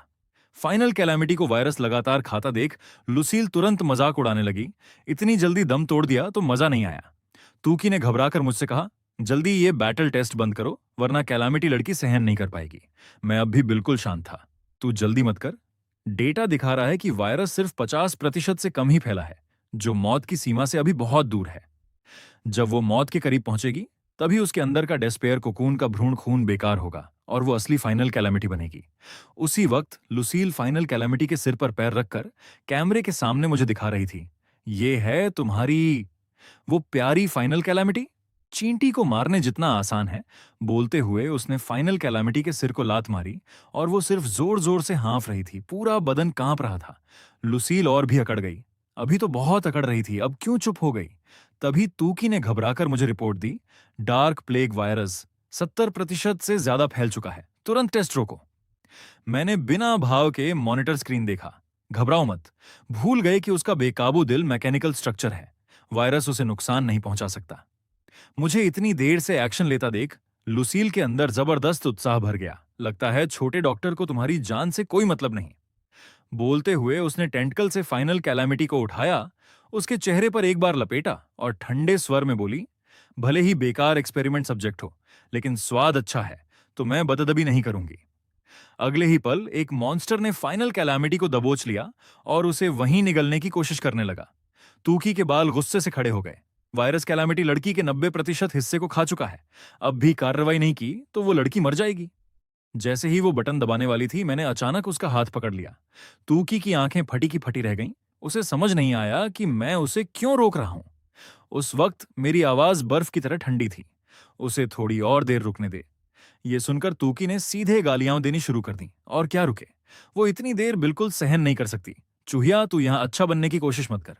पहले जो एक्सपेरिमेंट सब्जेक्ट थे उनके लिए इतना दिल क्यों नहीं जलाया? भूल गए हमारा मकसद क्या है? दुनिया को पेलशिलाड परिवार के पैरों तले रौंदना। चाहे फाइनल कैलामिटी हो या लुसील, सब सिर्फ मकसद हासिल करने के टूल हैं। लेकिन तभी टेस्ट एरिया के अंदर अचानक एक आवाज आई। फाइनल कैलामिटी बहुत कमजोर स्वर में बोली, मालिक जल्दी आओ, मुझे बचाओ। तू की हैरान रह गई। कैलामिटी लड़की कब बोलना सीख गई? बोलते हुए उसने मेरी तरफ देखा। मैं थोड़ा डर गया, मजबूरन सारी कहानी बयान करनी पड़ी। दरअसल कल रात फाइनल कैलामिटी लगातार मेरे बिस्तर पर सोने की जिद कर रही थी। जब मैंने इस चिपचिपी एक्सपेरिमेंट सब्जेक्ट को कई बार बिस्तर से उतारा तो वो सीधे बिस्तर के कोने में दुबक गई और अपनी उन दिलकश आंखों से मुझे घूरने लगी। मैं उसके आगे हार गया तो बोला, अगर तू एक बार मालिक बोल दे तो मैं 30 मिनट के लिए बिस्तर पर सोने दे सकता हूं। लेकिन काफी कोशिश के बाद भी वो सिर्फ आप आ की आवाज निकाल पाई। पता है, मैंने उसकी पूरे बदन की चोटें पहले ही ठीक कर दी थीं, इसलिए मैंने नतीजा निकाला। उसकी आवाज की नलियाम इतने दिनों से जली हुई थीं कि उसे बोलना ही भूल गई थी। हारकर मैंने उसे फिर से बोलना सिखाना शुरू किया। 2.5 मिनट बीत गए, फाइनल कैलामिटी फिर भी सिर्फ आ ही बोल पाई। ये देख मैं थोड़ा परेशान हो गया। मन में आया कि कहीं दिमाग लगाना तो भूल नहीं गई। फिर मैंने कंबल ओढ़कर सोने की तैयारी की, उसे सो जाने को कहा, लेकिन कनखियों से देखा कि वो बेवकूफ लड़की अब भी जमीन पर पालथी मारकर बैठी थी, हवा में बार बार होंठ खोल बंद कर रही थी, जिद करके उस आवाज का अभ्यास कर रही थी जो निकल ही नहीं रही थी। देर रात तक जब वो हारकर अपनी रजाई में घुसी और सोने से ठीक पहले उसके टूटे हुए सिलसिले से एक धुंधली सी मां निकली। फाइनल कैलामिटी के मुंह से बार बार मुझे पुकारने की आवाज सुनकर लुसील का गुस्सा 7वें आसमान पर पहुंच गया। पता है, तू बेकार चीज बोलना जानती है, लेकिन अब देर हो चुकी है। मालिक को तुझ जैसे बेकार की जरूरत नहीं, तैयार हो जा, मैं तुझे खा जाऊं।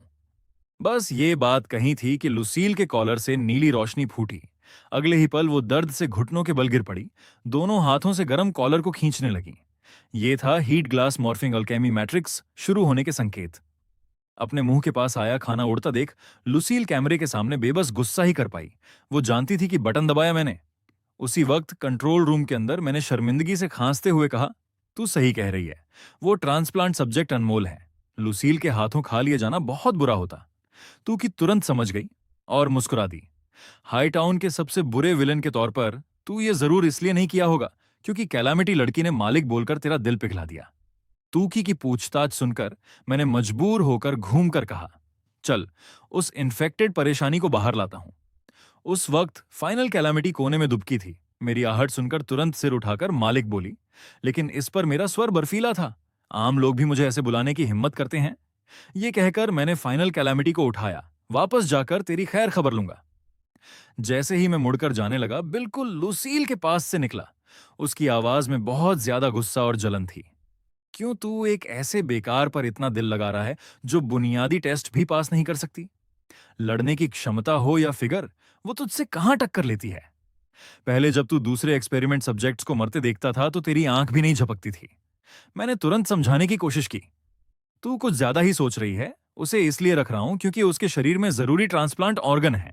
अगर तू उसे खा गई तो फाइनल कैलामिटी एक्सपेरिमेंट आगे नहीं बढ़ पाएगा। यह सुनकर लुसील को चैन आया। फिर ठीक है, लेकिन तूकी ने आंखें घुमाई। जब कैलामिटी लड़की को छोड़ना ही नहीं तो फिर यह बैटल टेस्ट करके टाइम क्यों बर्बाद कर रहे हो? लेकिन अगले ही पल उसका चेहरा सख्त हो गया क्योंकि मॉनिटर दिखा रहा था कि लुसील के शरीर का तापमान तेजी से वापस आ रहा है, मतलब कॉलर का दबाव खत्म हो रहा है। फिर तूकी ने लाउडस्पीकर पर पागलों की तरह चिल्लाना शुरू कर दिया, इसे जल्दी जीरो कैद खाने से बाहर निकल। लुसील के alchemy matrix anti ride collar ने काम करना बंद कर दिया। क्या वायरस माहौल के हिसाब से खुद को ढाल लेता है? दरअसल 1000 से ज्यादा दिनों तक बंद रहने के दौरान लुसील ने जानबूझकर बार बार कॉलर के बहुत ज्यादा ठंड वाले मैट्रिक्स को ट्रिगर किया था। ठंड न सहने वाले डार्क एलियन सेल्स तो कई बार मर चुके थे, अब तो वो पूरी तरह से बहुत ज्यादा ठंड सहन करने वाली प्रजाति बन चुकी है।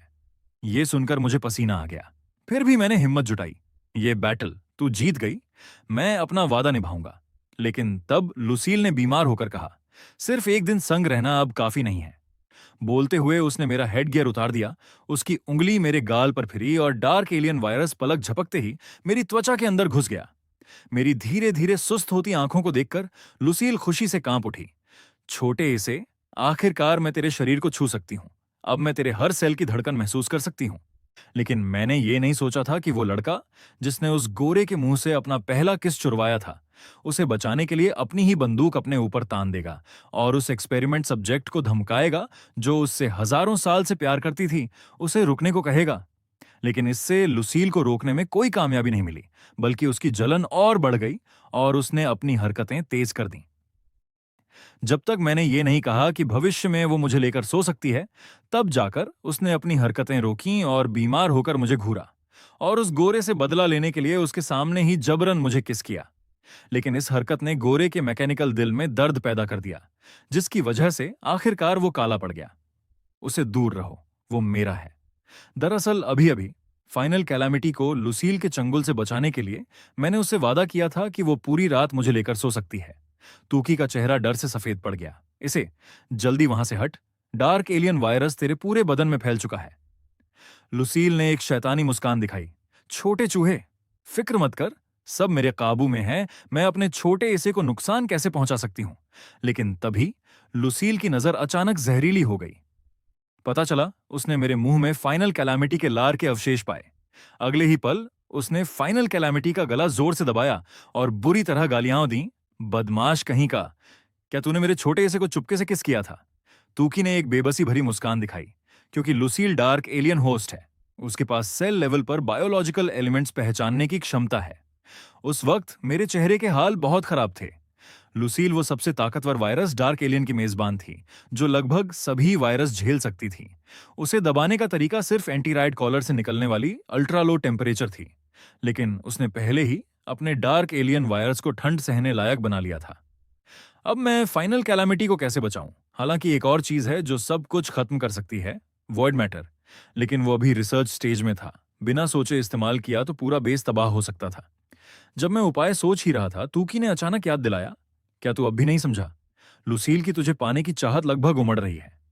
तब मुझे याद आया कि लुसील इतना गुस्सा होने की वजह ही मैं था। इसलिए मैंने तुरंत अपने ऊपर बंदूक तान दी और उसे तुरंत रुकने की धमकी दी। लुसील को यकीन नहीं हुआ। तू इस बेवकूफ के लिए खुदकुशी करेगा? मेरा स्वर बर्फीला था। मैं कई बार बता चुका हूं, यह बिल्कुल महत्वपूर्ण नहीं है। लेकिन इसका शरीर हमारे पेलशिलाड परिवार की सबसे अहम एक्सपेरिमेंटल एसेट है। अगर ये भी नहीं रहा तो मेरे जीने का क्या मतलब? लुसील को सिर झुकाते देख मुझे लगा वो मान गई, लेकिन अगले ही पल लुसील ने अचानक सिर उठाकर बीमार होकर कहा, तो फिर मेरे इसे पचा जाने के बाद मैं तेरे परिवार को आगे बढ़ाने में मदद करूंगी। ये सुनकर मैं बिल्कुल हैरान रह गया। अधमरी फाइनल कैलामिटी को देखकर मैंने अपना आखिरी हथियार इस्तेमाल करने का फैसला किया। तूकी ने हैरानी से मुझे देखा। क्या तेरे पास लुसील को काबू करने का कोई हथियार है? तो पहले क्यों नहीं निकाला? उसके कहते ही मैंने लुसील पर चिल्लाकर कहा, अगर तू चाहती है कि मैं आगे तुझे लेकर सोऊं तो अभी तुरंत हाथ रोक। लुसील ने तुरंत मुड़कर बेहद उत्साह से मेरे सामने आकर पूछा, तू सच कह रहा है? मेरी हां सुनकर लुसील ने चैन की सांस ली। उसे लगा कि अब वो हर रोज मुझे गले लगाकर सोएगी, इसलिए उसने फाइनल कैलामिटी को छोड़ने का फैसला किया। लेकिन उसने दो शर्तें रखीं। पहली, फाइनल कैलामिटी को हमेशा के लिए कैद खाने में बंद रखा जाए और वो बाहर आकर मेरे साथ रहेगी। मैंने सोचा इस लड़की का बदला लेने का जुनून कितना गहरा है। फिलहाल मुझे उसकी बात माननी पड़ी। फिर दूसरी शर्त बोलते हुए उसने बेहोश पड़ी फाइनल कैलामिटी को जगाया और फिर उसके सामने मुझे बाहों में भरकर जबरन किस कर लिया। ये देखकर फाइनल कैलेमिटी का मैकेनिकल दिल जोर से धड़का और उसके अंदर एक दर्द का एहसास होने लगा। थोड़ी देर बाद लुसील ने मुंह छोड़ा। उसके चेहरे पर अफसोस की मुद्रा थी। मैंने तुरंत अपने मुंह को पागलों की तरह साफ करना शुरू कर दिया। फाइनल कैलामिटी मेरी बेबसी देखकर उसका दिल फिर से तेज धड़का। फिर उसके शरीर के अंदर ब्लड सेल्स ने डार्क एलियन वायरस को घेर लिया। बस एक झटके में सारा वायरस जलकर खत्म हो गया। अगले ही पल फाइनल कैलामिटी के पूरे बदन से आग की लपटें निकलने लगीं। उस वक्त उसके शरीर का डार्क एलियन वायरस पूरी तरह गायब हो चुका था। लुसील को कुछ समझने का मौका मिलता इससे पहले ही फाइनल कैलामिटी ने एक हाथ से उसका गला दबा लिया। उसका हाथ गहरे लाल रंग में बदल गया था। तूकी और मैं दोनों हैरान रह गए। ये तो डिस्ट्रॉयर एंजल का बायां हाथ था। उस वक्त फाइनल कैलामिटी की नजर बेहद ठंडी थी। वो पहले जैसी बेवकूफ बिल्कुल नहीं लग रही थी। लेकिन क्योंकि वो इस ताकत पर पूरी तरह काबू नहीं पा सकी थी, इसलिए लुसील को हराने के बाद वो 2.5 दिन तक बेहोश रही। बेहोशी के दौरान फाइनल कैलामिटी ने एक सपना देखा जिसमें उसकी सौतेली माँ उसके साथ बेरहमी से जुल्म कर रही थी। उसके हाथों में वो प्यारी यादों वाला टेडी बियर उसकी सौतेली माँ ने जोर से फेंक दिया और बेरहमी से कुचल दिया। जब भी फाइनल कैलामिटी उसके पास जाने की कोशिश करती, उसकी सौतेली माँ एक थप्पड़ मारती। ये देखकर उसके पिता का दिल दुखता। वो बेटी के लिए सिफारिश करना चाहते, लेकिन सौतेली माँ के शब्द सुई की तरह चुभते। यहां मुझे बाप बेटी का नाटक मत दिखा। भूल गया मैंने तुझे, एक छोटे मोटे एक्स्ट्रा प्लेयर को, आज के देश के पहले ड्रामा किंग की पोजीशन तक पहुंचाया है। सौतेली माँ की बातें खत्म होते ही उसके पीछे एक मास्कधारी आदमी आ गया। उस आदमी ने पूछा, तुम लोगों ने ही खुद से बाल सैनिक देने के लिए अप्लाई किया था? सौतेली माँ ने जल्दी से फाइनल कैलामिटी की तरफ इशारा किया। वो बेकार लड़की ही है। पिता हैरानी से पूछने लगा, वो औरत कौन है? बिना इजाजत के हमारे घर कैसे आ गई? मास्कधारी ने बड़े घमंड से कहा, इस देश में कोई ऐसी जगह नहीं है जहां हमारी मिनकवान को दस्तक देने की जरूरत पड़ती हो, चाहे वो राजा के शयन कक्ष ही क्यों ना हो। यह सुनकर पिता को पता चला कि उसकी बेटी को बदनाम मिनकवान संगठन में बेच दिया गया था। तब मास्कधारी ने फाइनल कैलामिटी की तरफ देखा। सौतेली मां ने तुरंत कहा, तू इसकी उम्र से छोटा मत समझ। इसकी ताकत काफी है और जानवरों की ताकत भी मजबूत है। 3 दिन तक तड़पाने के बाद भी बोल सकती है, जरूर एक अच्छी संभावना है। कहते ही मास्कधारी ने लड़की को कंधे पर उठा लिया और बाहर जाने लगा। हालांकि बेटी जोर जोर से चिल्ला रही थी, लेकिन कमजोर पिता में उसे रोकने की हिम्मत नहीं थी। जैसे ही फाइनल कैलामिटी सपने से जागी, सबसे पहले उसकी नजर उस टेडी बियर पर पड़ी जो पहले ही ठीक कर दिया गया था। और उसी वक्त दूसरी तरफ दुनिया की टॉप एक्ट्रेस व्हाइट क्वीन अपने नए ड्रामे की तैयारियों में जुटी थी। इस नए ड्रामे की कहानी कुछ यूं थी कि हीरो अपनी प्रेमिका को बचाने के लिए जान जोखिम में डालता है, लेकिन जख्मी होने के कारण वो जंगल से बाहर नहीं निकल पाता और अकेले रहकर राक्षसों का सामना करता है। इतनी प्यारी व्हाइट क्वीन को इस कहानी से प्यार हो गया था, लेकिन ड्रामे की शूटिंग के दौरान हीरो ने नकली को असली बना दिया। जब उसने व्हाइट क्वीन को किस करने के लिए मुंह बढ़ाया, तो व्हाइट क्वीन ने फौरन रिएक्शन दिया और जोर से उसके चेहरे पर लात मारी। उस वक्त व्हाइट क्वीन गुस्से में चिल्लाई, मैं कितनी बार बोल चुकी हूं, किसिंग सीन को एंगल बदलकर शूट करना है, तू क्यों अपना गंदा मुंह मेरी तरफ बढ़ा रहा है? डायरेक्टर ये देखकर तुरंत माफी मांगने भागा। चेयरमैन साहब, आप थोड़ा गुस्सा कम करो। ये हमारी नई भर्ती है, नियम नहीं जानती, और ये हमें अब तक का सबसे ज्यादा पहले मेयर से मिलता जुलता एक्टर मिला है। व्हाइट क्वीन ने मुंह चढ़ाते हुए कहा, बस थोड़ा बहुत मिलता है, पूरी तरह नहीं। मेरे पिता की आभा तो इसमें है ही नहीं, और ऊपर से एक्टिंग भी इतनी खराब कि देखी नहीं जाती। जल्दी बदलो इसको। डायरेक्टर ने मजबूरी जताई। लेकिन सर, हम अब तक 700 से ज्यादा एक्टर बदल चुके हैं। सिर्फ इंटरव्यू ही 2000 से ज्यादा लिए हैं। अब तो हमारा बजट बहुत ज्यादा बाहर हो चुका है। व्हाइट क्वीन ने बेपरवाही से कहा, मुझे क्या, ये भी कोई बड़ी बात है? चल, मेरे बैंक से पैसे निकाल लें, मैं 2 करोड़ और बजट देती हूं। लेकिन वो जैसे ही बोली, उसके एक आदमी ने आकर रिपोर्ट दी, चेयरमैन साहब, आपका बैंक लूट गया। व्हाइट क्वीन को बड़ा झटका लगा। कोई मेरी ही जमीन पर मुंह उठाकर हगने की हिम्मत कर रहा है। उस आदमी ने आगे बताया, ये 2 लोगों का गिरोह है। इन्होंने पहले बैंक के वेंटिलेशन में टाइम रिलीज नर्व गैस लगा दी, जिससे सब मर गए, फिर लूट को अंजाम दिया। बोलते हुए उसने उस जगह पर मिला गैस बम आगे बढ़ाया। पहले तो व्हाइट क्वीन को लगा ये कोई साधारण लूट है, लेकिन जैसे ही उसने गैस बम पर बना खास निशान देखा, वो चौंक गई। उस आदमी ने आगे बताया, लाइट हाउस इलाके के थानेदार मिल्क को लुटेरों का पीछा करते समय किसी बायो वेपन ने मारा, जिससे वो स्लाइम में बदल गया। अब पूरे थाने में हड़कंप मच गया है। थोड़ी देर सोचने के बाद व्हाइट क्वीन ने उस आदमी से कहा, यह केस उन बेकार पेट्रोल वालों के हाथ नहीं देती, मैं खुद निपटूंगी। दरअसल व्हाइट क्वीन न सिर्फ दुनिया की टॉप एक्ट्रेस थी, बल्कि शहर के हीरोज में दूसरे नंबर की भी थी। उस आदमी को तुरंत समझ में आ गया, आखिरकार लाइट हाउस इलाका आपके कंट्रोल में है। व्हाइट क्वीन ने ठंडी हंसी दिखाई। क्या तुझे सच में लगता है मैं इन इलाकों के बंटवारे को लेकर कुछ ज्यादा ही सोचती हूँ? उन लुटेरों के हाथों में वो सब कुछ है जिसकी मुझे सालों से तलाश है। अब सारे ग्रुप के लोगों को लगाओ, किसी भी कीमत पर उन तक पहुंचो। नए ड्रामे की शूटिंग फिलहाल रोक दो, सबकी तनख्वाह चलती रहेगी। फिर व्हाइट क्वीन उस हीरो के पास आई। क्या तू सच में मुझे चूमना चाहता था? वो लड़का डर गया और तुरंत माफी मांगने लगा। अगले ही पल व्हाइट क्वीन की हथेली पर बर्फ का एक टुकड़ा बन गया। अगर तू इस बर्फ के टुकड़े को मुंह में रखकर पिघला सके, तो मैं तुझे माफ करने के बारे में सोचूंगी, वरना तेरी बदबूदार मुंह को मेरी तरफ बढ़ाने की हिम्मत करने पर तू अब तक मर चुका होता। ये दुनिया में मेरे पिता के अलावा कोई मुझे छू नहीं सकता।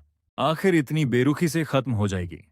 उस लड़के ने कभी नहीं सोचा था कि फाइनल कैलामिटी उसके लिए इतनी फायदेमंद ड्रैगन ब्रिस्केट को छोड़कर साधारण नूडल्स को इस तरह मुंह से लगाएगी। हाथ जलने के बावजूद उसने बिना रुके खाया, यहां तक कि खुशी के आंसू भी बहाए। और बेस के सारे नूडल्स खत्म करने के बाद भी उसका मन नहीं भरा, उसने मेरे मुंह में मौजूद बिस्कुट तक खत्म कर दिए।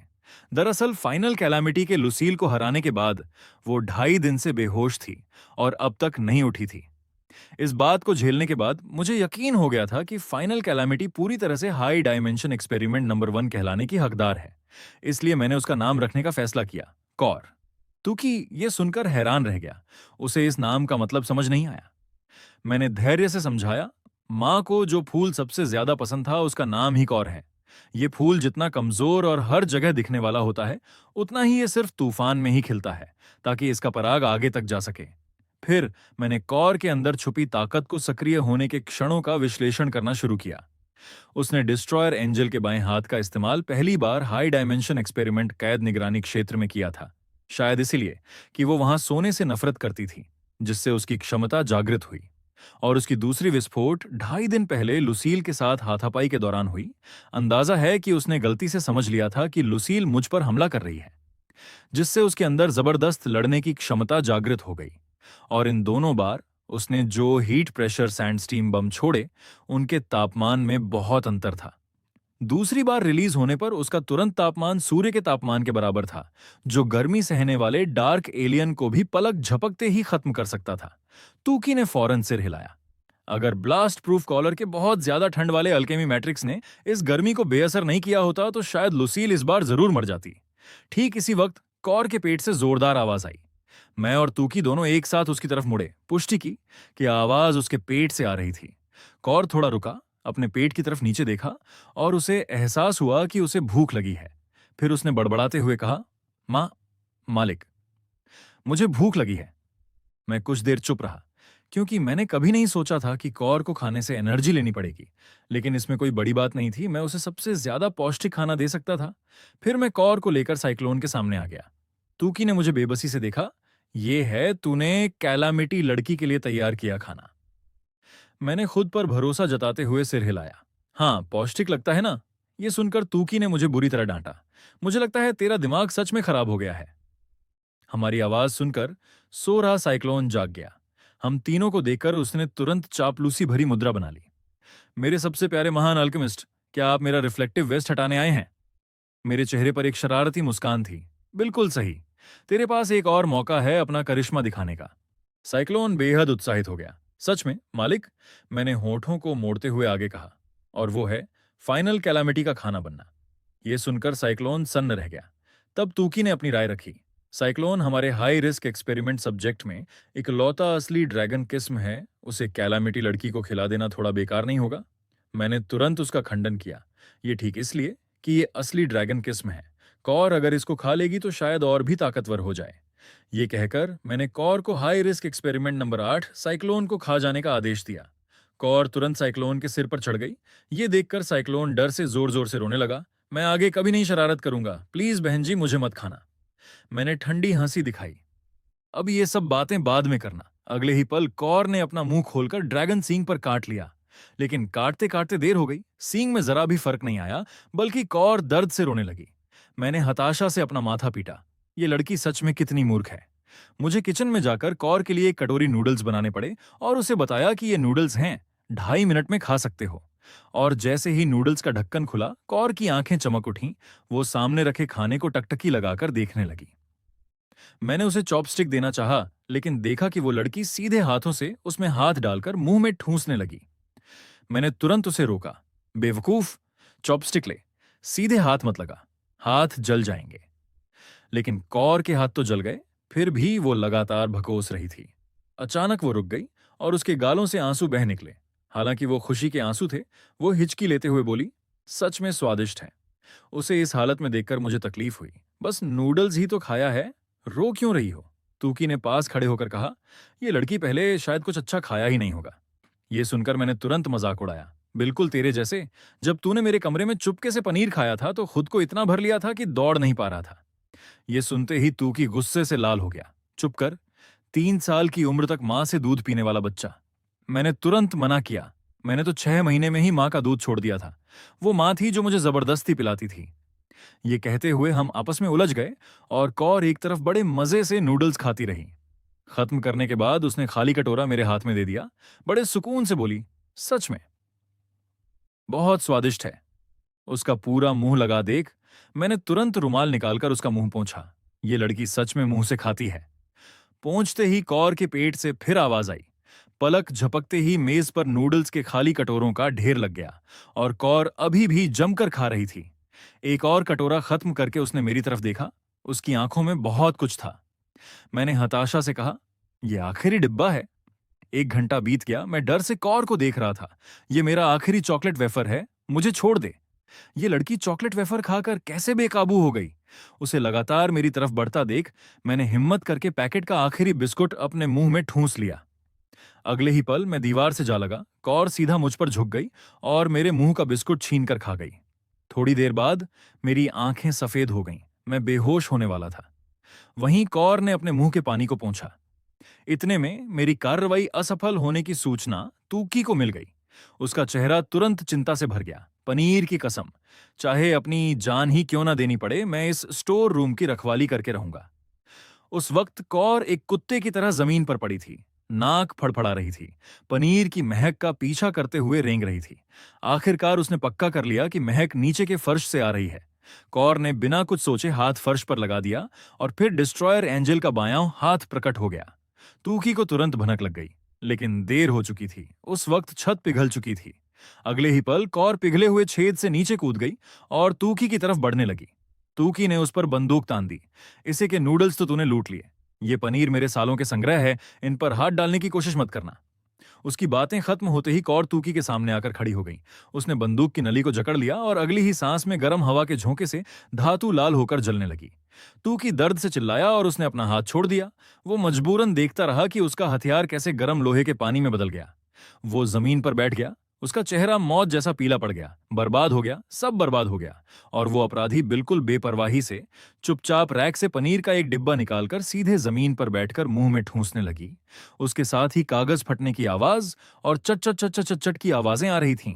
और भगवान जाने कब तक ये सिलसिला चलता रहा। बस मेरी पनीर की नीयत खराब हो गई। मैं पूरे भंडार गृह का पनीर खाली हो गया और तुकी बस निराशा से जोर जोर से रो सकता था। साला, इस बंदे ने मेरे लिए एक भी पैकेट नहीं छोड़ा। ये कमबख्त आखिरी बाघ। इसी समय खतरनाक प्रयोग निगरानी कक्ष में बड़ी आंख प्यार से एविल टायरानोसोर से पूछ रही थी, क्या तुझे बड़ी बहन ने एक ही बार में निगल नहीं लिया? ये सुन एविल टायरानोसोर ने घमंड से हम्म किया। तुझे लगता है कोई भी इस बंदे को खा सकता है? असली अजगर के शरीर की मजबूती कहाँ और तुम्हारे मजाक कहाँ? वो औरत कुछ भी नहीं समझती। इस बंदे के पूरे शरीर में सबसे मजबूत जगह अजगर के सींग हैं। उसने मूर्ख की तरह देर तक काटा, लेकिन जैसे ही छुआ, पूरा सींग टुकड़े टुकड़े हो गया। तब वो निराशा से चिल्लाया, अरे, ये तो मेरी उन हजारों छोटी मादा अजगरों को भरमाने वाली चीज थी। नीचे के हजारों राक्षसों को मैंने खुशी से आजाद कर दिया, लेकिन करोड़पति बेटी ने न केवल गुस्सा किया, बल्कि मुझे अपना नौकर बनाना चाहा और अपने पैरों को चूमने की इजाजत देने का वादा किया। लेकिन शिग्गू, प्रयोगशाला का सदस्य, ने ऐतराज करते हुए उसका मेरे हाथ छूने का इरादा रोक दिया। कुलीन बेटी को लगा कि वो भी किसी घराने की बेटी है जो मुझे चाहती है, तो उसने सीधे उससे कीमत बताने को कहा। असल में कीमत उनके कुरोमिया घराने को बतानी चाहिए थी। कुछ ही पहले क्वेर सोने की मूर्ति पर चढ़ गया, जिससे कुछ पुलिसकर्मी आकर्षित हो गए। नाजुक मौके पर मैंने फ्लैशबैंग ग्रेनेड फेंका और इस अफरा तफरी का फायदा उठाकर हम तीनों तेजी से दूसरे इलाके में भाग निकले। मैं जोर जोर से सांस ले रहा था। पहले ही पता था कि इस बेवकूफ को अपने साथ नहीं लाना चाहिए था। कहीं ना कहीं ये मुझे फंसाएगा।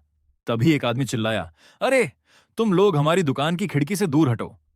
हमारे गोल्डन फैमिली की दुकान की खिड़की फ्लोरोसेंट क्रिस्टल से बनी है। अगर गंदी कर दी तो तुम लोग मुआवजा नहीं दे सकते। मैंने ठंडी हंसी हंसी। तुकी, ये कह रहा है कि ये खिड़की आसानी से गंदी हो जाती है, अब क्या करे? ये सुन तुकी ने तुरंत अकड़कर शीशे को लेप लगा दिया। दुकान मालिक गुस्से से पागल हो गया। तुम कंगाल लोग इंसानियत की जुबान क्यों नहीं समझते? लेकिन अगले ही पल उसका गुस्सा कम हो गया, क्योंकि टुक्की ने शीशे पर कुछ नोट चिपका दिए थे। मैंने हल्की मुस्कान दिखाई। माफ करना, गलती से तुम्हारा फ्लोरोसेंट क्रिस्टल गंदा कर दिया। ये देख, दुकान मालिक ने तुरंत चापलूसी करते हुए कहा, बस थोड़ी सी लार, रहने दीजिए। आप मेहमान लोग पहले दुकान के अंदर पधारिए। हमारे जाने के बाद दुकान मालिक ने सावधानी से नोट अपनी जेब में रख लिए। तभी उसने बड़ी चापलूसी से पूछा, नहीं जानता छोटे साहब किस तरह का स्टाइल पसंद करेंगे? मैंने इशारा करते हुए अपने पीछे देखा। उस औरत को कपड़े चाहिए। दुकान मालिक तुरंत कुएर की तरफ मुड़ा और पूछा, आदरणीय बेगम साहिबा, आपको किस तरह के कपड़े पसंद हैं? कोयर पुतले के साथ खेल रहा था। यह सुनकर मुस्कुराते हुए पीछे मुड़ा। दुकान मालिक देखते ही रह गया। कितनी खूबसूरत लड़की है, लेकिन इस दैत्य के चंगुल में फंसकर रौंदी जा रही है। सच में अनमोल चीज को बर्बाद कर रहा है। तब मैं कोयर के पास जाकर उसे डांटा, क्या बेवकूफ बना है, जल्दी से कपड़े ट्राई कर। फिर उसने दुकान मालिक से कहा, बेहतरीन गाउन ले आओ जो इसके चेहरे पर फबे। बात खत्म होते ही दुकान का कर्मचारी शानदार कपड़ों से भरा रैक लेकर आया और उसे फिटिंग रूम में ले गया। लेकिन 2.5 मिनट बीत गए, अभी भी कोई आवाज नहीं आई। अचानक दुकान का कर्मचारी मुसीबत में पड़कर बोला, ये बेगम साहिबा हमें अपने कपड़े छूने नहीं दे रही हैं। क्या आप आकर देख सकते हैं? मैंने पर्दा उठाया, देखा कि वो लड़की कोने में दुबकी बैठी थी। मैंने कहा, नटखट मत बन, मैं बाहर ही खड़ा हूं, जल्दी से कपड़े बदल ले। तब जाकर कुंवर माना। 2.5 मिनट बाद वो गाउन पहनकर बाहर आई। मैंने मुस्कुराते हुए ताना मारा, ये बंदा सच में ठीक ठाक लग रहा है। दुकान मालिक ने कब आकर चापलूसी करनी शुरू कर दी साहब? ये 1,59,990 युआन की फीनिक्स विंग ड्रेस तो आपकी गर्लफ्रेंड पर बिल्कुल फब रही है। गर्लफ्रेंड शब्द सुनते ही मेरी आवाज ठंडी हो गई। गलत बात कही तो तुम्हारी जीभ काट लूंगा। ये गाउन ठीक ठाक है। और कुछ है? जल्द ही कोयर ने गोल्डन एम्प्रेस वाला गाउन पहन लिया। 18 साल के कुंवारे मैंने कभी ऐसा नजारा नहीं देखा था। मेरा चेहरा लाल हो गया। दुकान मालिक की ड्रेस के बारे में समझाते हुए कुछ सुनाई नहीं दे रहा था। अचानक एक खास ब्रांड की लग्जरी कार बाहर आकर रुकी। दुकान मालिक डर से बौखला गया।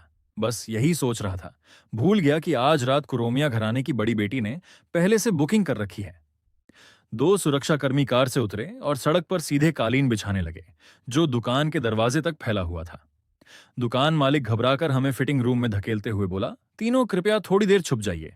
जरूरी है कि उसके जाने तक आप लोग बाहर ना आए, वरना मेरी छोटी सी दुकान बर्बाद हो जाएगी और तीनों मेहमान भी। और जैसे ही कार का दरवाजा खुला, सबसे पहले नंगे पैर दिखाई दिए। आने वाली औरत थी कुरोमिया परिवार की बड़ी बेटी, कुरोमिया वकानो। उसने अपने साथ खड़े शाकुटेन से पूछा, लगता है मेरे पैरों में थोड़ी दर्द है। ये सुनकर शाकुटेन ने तुरंत माफी मांगी। फिर उसने अपनी तलवार निकाली। तलवार चलाते ही आग की एक लहर उठी जो दुकान की सीढ़ियों तक पहुंच गई। तब जाकर कुरोमिया वकानो धीरे धीरे चलने लगी। दुकान मालिक ने देखा, तुरंत झुककर उसका स्वागत किया। इस साल की माजिकी लिलित लिमिटेड एडिशन आपके लिए वीआईपी इलाके में रखी है। दूसरे ग्राहकों को तो देखने की भी इजाजत नहीं है, बस आपके आने का इंतजार था। तब तुकी ने धीमी आवाज में कहा, ये जो कुरोमिया की बड़ी बेटी कह रहे हैं, क्या वो वही कुरोमिया है? मेरी पुतलियां सिकुड़ गईं। शाकुटेन जैसा इंसान जो कुत्ते की तरह काम करता है, वो विश्व कुलीन कुरोमिया परिवार के अलावा और कौन हो सकता है? ये सुन, तुकी के माथे पर पसीना आ गया। नामुमकिन है। विश्व कुलीन लोग गोल्डन सिटी के गोल्डन जोन में छुपे रहते हैं। वो इस निचले शहर में क्यों आएंगे? मैंने हल्की हंसी हंसते हुए कहा, सबसे खूबसूरत गोल्डन ड्रैगन का भी दिल ऊब जाता है, खासकर जब कीड़े मकोड़ों के बीच अपनी कुलीनता का ठिकाना दिखाने का मौका मिलता है। इस समय कुरोमिया वकानो दुकान मालिक के साथ प्रदर्शनी क्षेत्र की तरफ जा रही थी, लेकिन अचानक उसने कदम रोक लिया क्योंकि उसके पैरों के नीचे जमीन खत्म हो गई थी। शाकुटेन तुरंत गुस्से से बौखला गया। दो बेवकूफ, साफ पता है कि बड़ी बेटी को जूते पहनने से नफरत है, अब उसे गंदी जमीन पर पैर रखना पड़ेगा। दो नौकर तुरंत घुटनों के बल गिर पड़े, लेकिन शाकुटेन की गुस्से भरी चेतावनी सुनाई दी। कुरोमिया घराने के नौकरों को अपनी गलती की कीमत चुकानी पड़ती है। बात खत्म होते ही दोनों ने कांपते हुए खंजर निकाल लिए और अपने सीने पर तान लिए। जैसे ही खंजर चलने वाला था, अचानक वो टुकड़े टुकड़े हो गया। दरअसल कुरोमिया वकानो के दाहिने सुरक्षाकर्मी शिंकू ने यह देख लिया और उसने दोनों को आत्महत्या करने से रोक दिया। नौकरों के शुक्रिया के शब्द मुश्किल से बाहर आए थे कि उसने एक डंडे से दोनों को बेहोश कर दिया। ये सब करने के बाद वो आदर से झुका, बड़ी बेटी, कृपया ऊपर पधारिए। कुरोमिया वकानो ने जमीन पर पड़ी बेहोश लाशों पर नजर डाली और अपने नंगे पैर उनमें से एक की कलाई पर रख दिए। तुकी डर से कांप रहा था। ये कुलीन लोग इंसानों को इंसान नहीं समझते। मेरी आंखों में चमक आ गई। कितना अच्छा मौका है। एक विश्व कुलीन का अपहरण करने की खबर हमें टाइम्स के मुखपृष्ठ पर पहुंचा सकती है। ये सुन तुकी ने तुरंत विरोध किया। हर विश्व कुलीन के पास हजारों साल का भाग्य होता है। गोल्डन सिटी उनकी नजरों में सिर्फ एक खिलौना है। तू पागल है जो उनसे पंगा लेने की सोच रहा है। मैंने मुस्कुराते हूंसी मारी। इसलिए गोल्डन सिटी का दूसरा सबसे बड़ा बदमाश पागल चूहा डॉक्टर बस बैंक लूटता और एटीएम तोड़ता है। मुझे ये उकसावे वाली बातें मत सुनाओ। बिना तैयारी के विश्व कुलीन से पंगा लेना मौत को दावत देने जैसा है। हम बहस ही कर रहे थे कि अचानक पीछे से जोरदार चीख सुनाई दी। दुकान मालिक डर के मारे जमीन पर गिर पड़ा था क्योंकि उसके सामने करोड़ों का शानदार गाउन टुकड़े टुकड़े हो चुका था। इस समय कुरोमिया वकानो की आवाज बर्फीली थी। ये किसने किया? शाकुटेन ने तुरंत तलवार निकाल ली। कोई शुबे था ये बे के खींग। शिंकू ने आंखें बंद करके मोतियों को टटोला और धीमी आवाज में कहा, लगता है दुकान मालिक इस बार बच नहीं पाएगा। लेकिन बात खत्म होते ही मैं कोयर की स्कर्ट में उलझकर पर्दे के बाहर गिर पड़ा। दुकान मालिक ने मुझे तिनके के सहारे की तरफ पकड़ लिया और इशारा करते हुए बोला, यही लड़का है, इसने चुपके से ड्रेस को काटा है। अगले ही पल शाकुटेन ने मेरा गला दबोच लिया। अरे नन्हे, तूने ही बड़ी बेटी के कपड़े खराब किए हैं। मैंने बेरुखी से कहा, हाँ किया तो क्या हुआ। बात अधूरी थी कि उसने अपनी उंगली मेरी ओर बढ़ा दी। नाजुक मौके पर कुरोमिया वकानो ने अचानक रोका। रुको, उसने ड्रेस को जो बदलाव किया है वो मुझे बहुत पसंद आया। शाकुटेन गुस्से से पांव पटकने लगा। लेकिन उसने आपकी लिमिटेड एडिशन ड्रेस तो बर्बाद कर दी। कम से कम उसकी एक उंगली तो तोड़नी ही चाहिए। उसने तिरछी नजर से देखा। क्या मुझे अपना आदेश दोहराने की जरूरत है? यह सुनकर शाकुटेन ने हाथ पीछे कर लिया। मैं अपनी आस्तीन के जहर वाले बटन को दबाने ही वाला था कि कुरोमिया वकानो धीरे धीरे मेरे पास आई। मुझे पता है तुम कौन हो, और यह भी पता है कि जिस पल से मैं यहां आई हूं तुम्हारे मन में खतरनाक विचार आ चुके हैं। यह सुन मैं थोड़ा चौंका। क्या यह लड़की पहले से हमारी मौजूदगी भांप चुकी थी? तभी वो अचानक हल्के से मुस्कुराई। गोल्डन फैमिली का इंटर्न कर्मचारी आम आदमी नहीं बनना चाहता, इसलिए उसने जानबूझकर ड्रेस काटकर मेरा ध्यान अपनी तरफ खींचा और कुरोमिया परिवार का सहारा लेना चाहता है। क्या मैं सही कह रही हूं? तो फिर मैं तुम्हें एक मौका देती हूं। अब घुटनों के बल बैठकर मेरे पैरों के पंजे चूमो तो मैं तुम्हें नौकर बनने का हक दे दूंगी। पास में मौजूद कुलीन बेटी ने अपनी मर्जी से एक पुरुष को अपने पैर चूमने की इजाजत दे दी। मैं इतने सालों से उसके साथ हूं, पहले कभी ऐसा मौका नहीं मिला। इस समय कुरोमिया वकानो मन ही मन सोच रही थी कि मैं यकीनन एहसानमंद होकर घुटनों के बल गिर जाऊंगा। साथ ही यह भी सोच रही थी कि अगर मैं ज्यादा जोर से चूमूं तो वो मुझे पैर की उंगलियों से सिर पर मारेगी या सीधे लात मारेगी। लेकिन मैंने नाक दबाकर आधा कदम पीछे हटते हुए कहा, कौन चूमेगा तुम्हारे ये बदबूदार पैर? ये सुनते ही सब हैरान रह गए। तू क्या कह रहा है? वकानो का चेहरा गुस्से से तमतमा गया। मेरे पैर रोज गुलाब की खुशबू से नहलाए जाते हैं। मैंने जानबूझकर कहा, तो फिर तुम्हें जूते पहनने चाहिए, वरना दूसरों को सताओगी क्या? और नंगे पैर चलने से। वकानो फिर खुद पर काबू नहीं रख पाई। उसने अपना हाथ मेरी तरफ बढ़ाया, चुप कर। लेकिन अचानक आए कोयर ने उसकी कलाई पकड़ ली। ठीक उसी पल शाकुटेन की तलवार कोयर की तरफ थी। तब वकानो ने अचानक रोकते हुए कहा, उसकी कोई बुरी नीयत नहीं है, वो सिर्फ उस लड़के की रक्षा कर रही है। ये कहकर वो कोयर की तरफ बढ़ी। तुम भी इस लड़के को अपने कब्जे में लेना चाहती हो, है ना?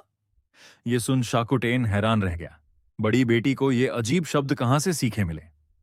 कोयर को चुप देख वकानो ने समझा कि वो शर्मा रही है। उसने नंगे पैर आधा कदम आगे बढ़ाया और बोली, तुम कीमत बताओ, कितने सोने के सिक्कों पर तुम उससे दूर रहोगी? लेकिन तभी मैं बीच में कूद पड़ा, कीमत तुम्हारा कुरोमिया परिवार बताए। वकानो को कुछ समझ नहीं आया। तभी मैंने गैस मास्क पहन लिया और अपने हाथ में मौजूद असमथेटिक ग्रेनेड को घुमाने लगा। मैंने कहा, कुरोमिया वकानो बेटी, बधाई हो, तुम गोल्डन सिटी के पहले बदमाश एचिजो सिद्धार्थ की बंधक बन गई हो। शाकुटेन की पुतलियां सिकुड़ गईं। उसकी तलवार अभी आधी गोल घूमी ही थी कि असमथेटिक ग्रेनेड की जहरीली गैस वहीं फैल गई। जब शिंकू ने हाथ हिलाकर सफेद धुआं हटाया, तब तक मैं उनकी बड़ी बेटी को ले जा चुका था।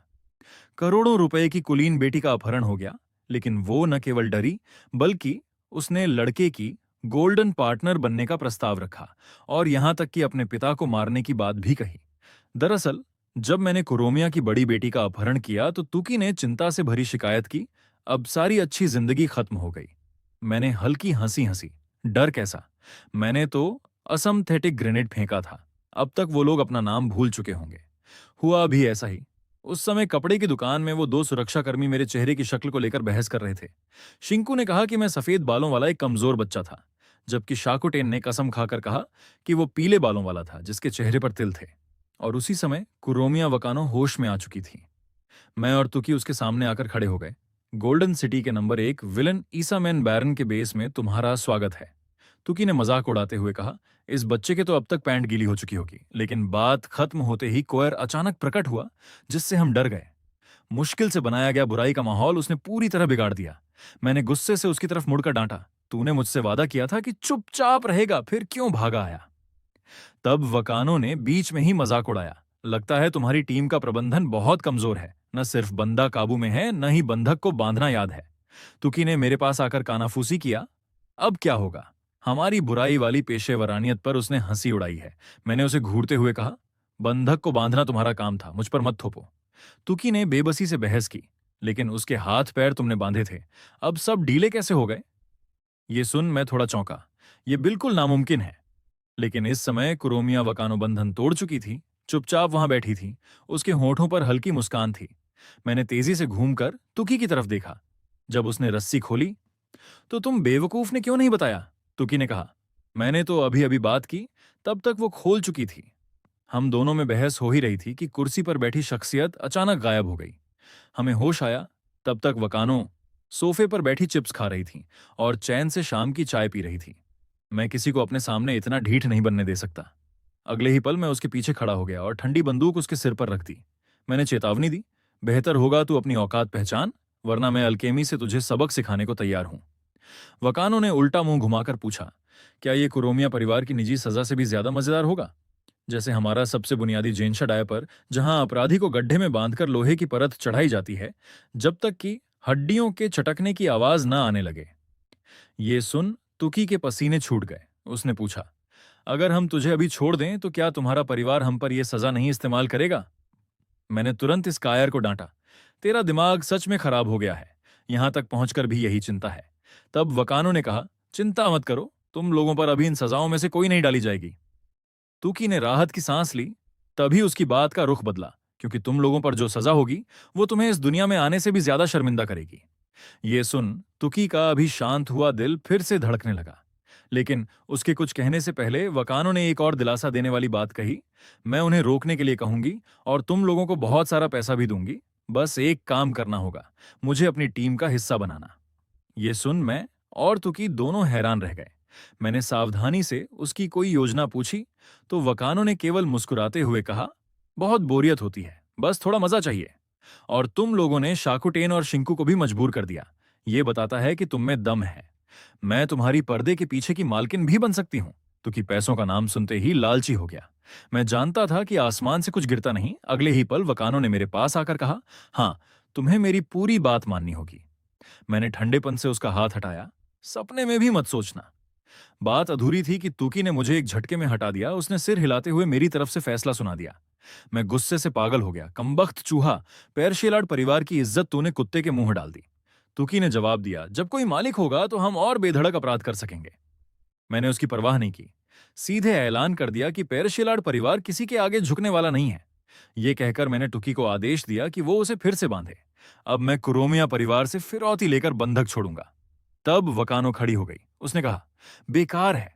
कुरोमिया परिवार के किसी सदस्य के अपहरण होने पर उसे अपने आप त्याग समझ लिया जाता है। वो अपहरणकर्ता को मारने के लिए हर कीमत चुकाएंगे। बात खत्म करते ही उसकी नजरें अचानक गंभीर हो गईं, लेकिन मैंने अपना मन बदल लिया। बिना शर्त तुम्हें एक रकम दूंगी, बस मेरा एक काम करना, कुरोमिया हिदेशी को मार देना। मेरी पुतलियां सिकुड़ गईं, क्योंकि ये शख्स न केवल कुरोमिया परिवार का मालिक है, बल्कि वकानो का असली पिता भी है। उसने सिर घुमाकर मेरी तरफ देखा।